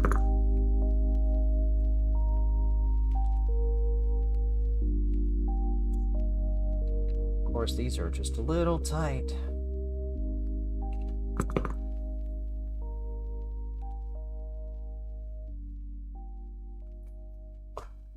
Oh, I think we got it, maybe? Nope.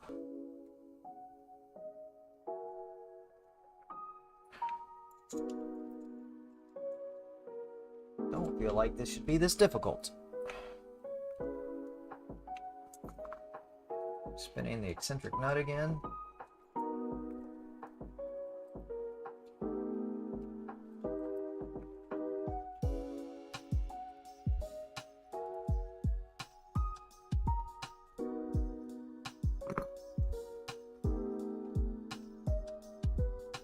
Wow. Okay. Get to that one. Get to this one. Let's get to this. Loosen this guy back up. Hoping this will give us enough play to get the bracket together.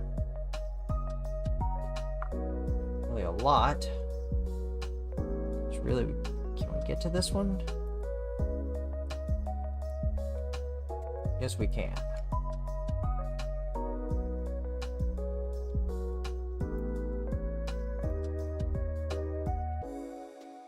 Get to there. No. Would have been nice if there was a little hole right there. Just for getting the Allen wrench in.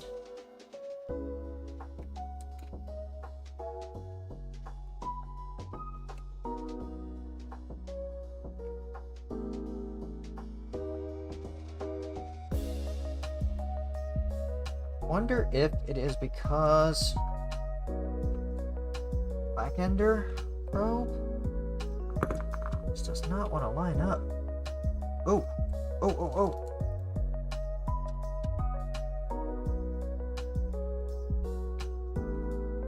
I think we got it. I think we got it. We got it. We got it. We got it. Highly complicated process. Go ahead and get our nuts in there. Oh, this is going to be very difficult because bushing is tightening up on the bracket. Ah. Okay. Let's back it up. Nut in there. Go forward. Move ahead. It's not too late. Oh. To whip it. Oh. There we go. Man.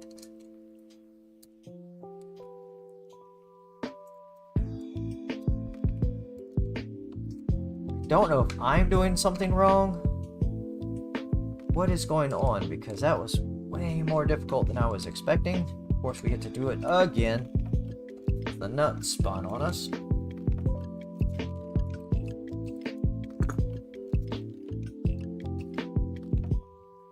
Now, this time we're gonna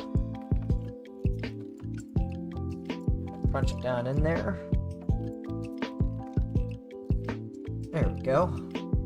Ah.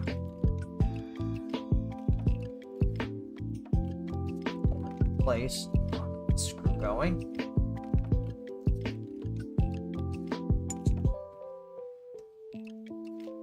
Yeah, I really feel like these bushings should be slightly bigger. As much as grabbing onto the actual screws. Go over to our C-wrench. We hold this right in position.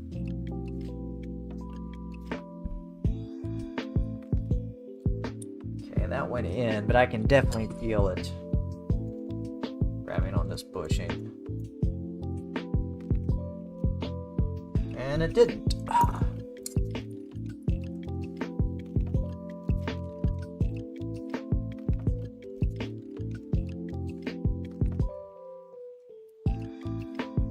Sorry, I wish I could give you a better view than this, but it is what it is.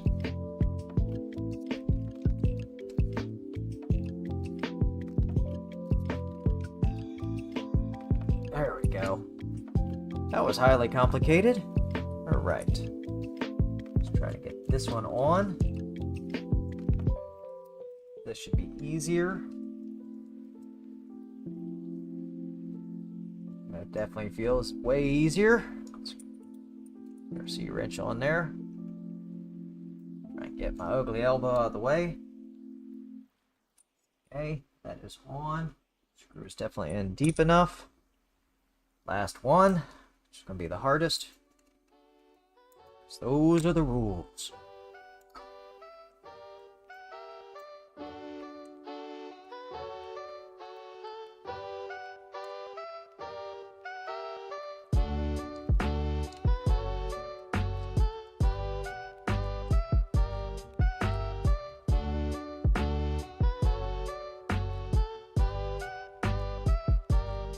feel like that's grabbing, but also it's keeping it sideways. Ah.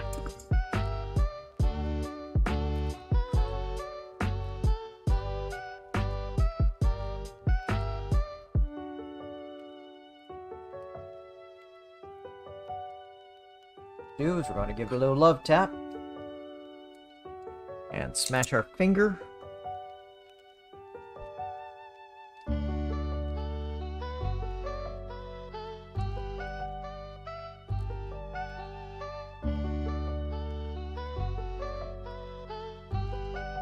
Ah.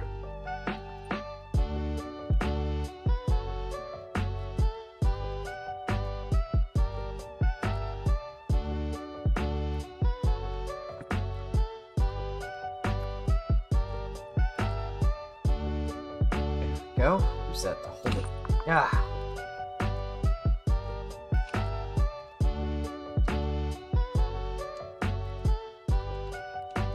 This is when we will have blood.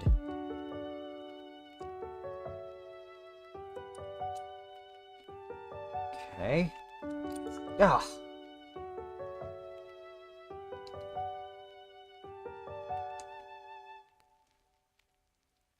Go. Love tap. That didn't work.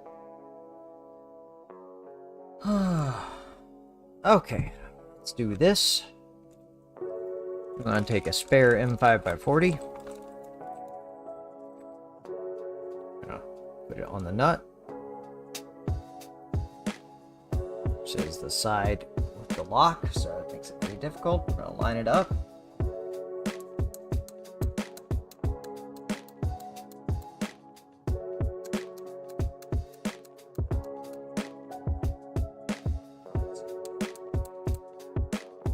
Still doesn't want to sit.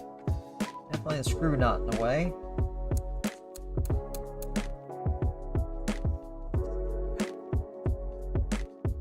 Really feel like these could have used just a little more tolerance in there.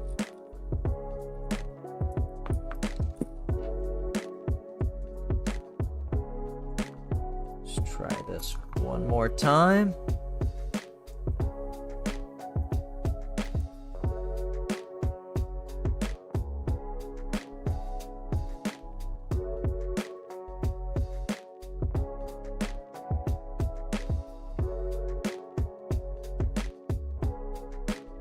Bushing that's in there.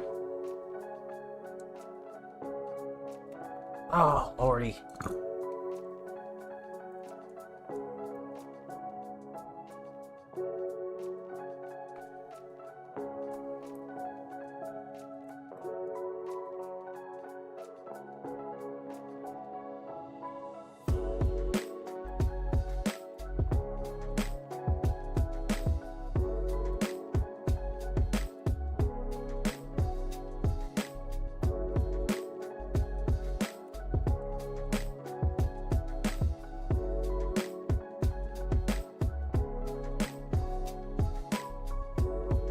Get it? No.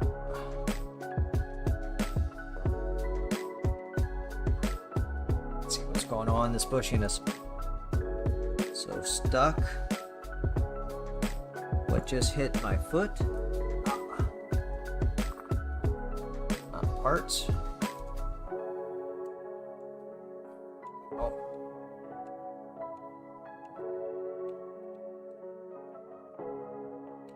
See if I can spin this bolt around enough to just loosen up this bushing. Oh, at least the screw is through. Bolt is through.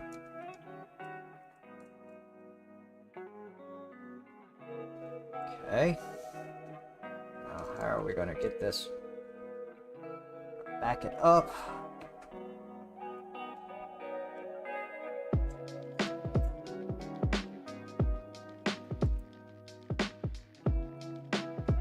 Wow.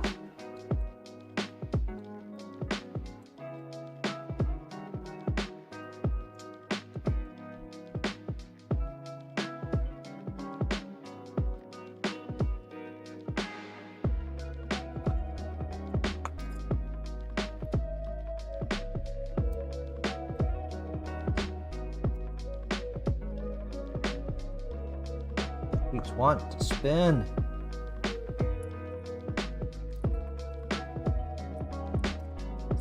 This.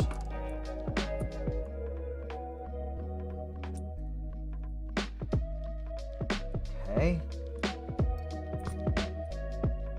Yeah, these bushings are just biting the ever-living hell out of me.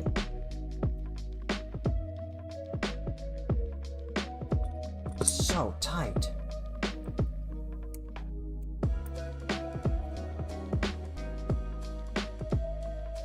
Oh, jeez.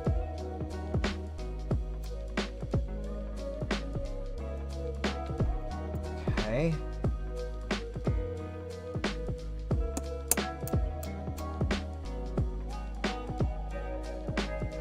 I don't think I've ever used a hammer this much on a printer.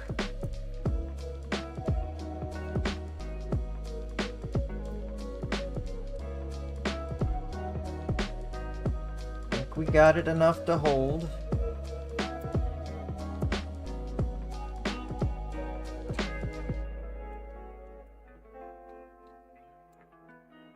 Doesn't seem to be spinning now.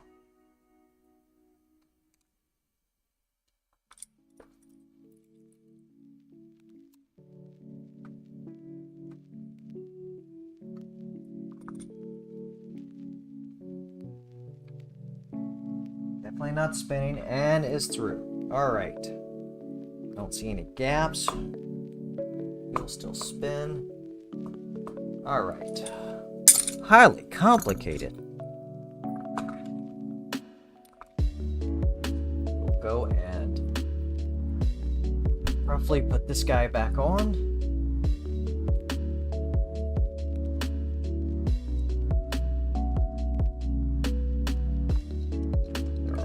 Two Phillips screws.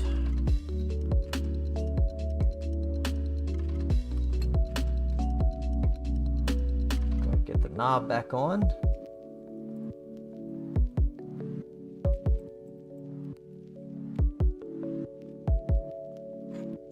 Put this off to the side so we don't lose it.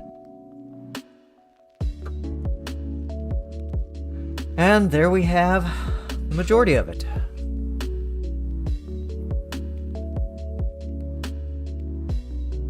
Seems to roll fine. No problems with that. So where that leaves us is getting the belts installed, getting the extruder motor installed, which we have to find a solution for that, and getting the power supply mount installed. So we will see how that's going to work. I believe that's more M5s. It sure looks like it. We'll find out. That's probably going to be the hardest thing. Alright, we're going to call it there. Tomorrow, we're going to finish this up. Hopefully. We will get at least the belts installed, the power supply installed, everything else reconnected. This extruder motor is going to be a challenge, and we'll look around, see what else I got. That was just a millimeter thinner. That would not be a problem. I don't feel anything on the bottom that's hitting in the way. Not quite sure. Maybe I can file it down or something. Don't know.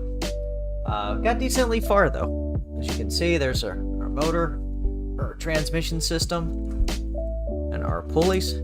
So that literally, as I just stated, leaves the pulleys, the power supply, and the extruder motor. And then probably have to recalibrate our Kleckender probe because it's got moved around a little bit. And then we'll try to print something. So I will see y'all in the next one. Have a good one.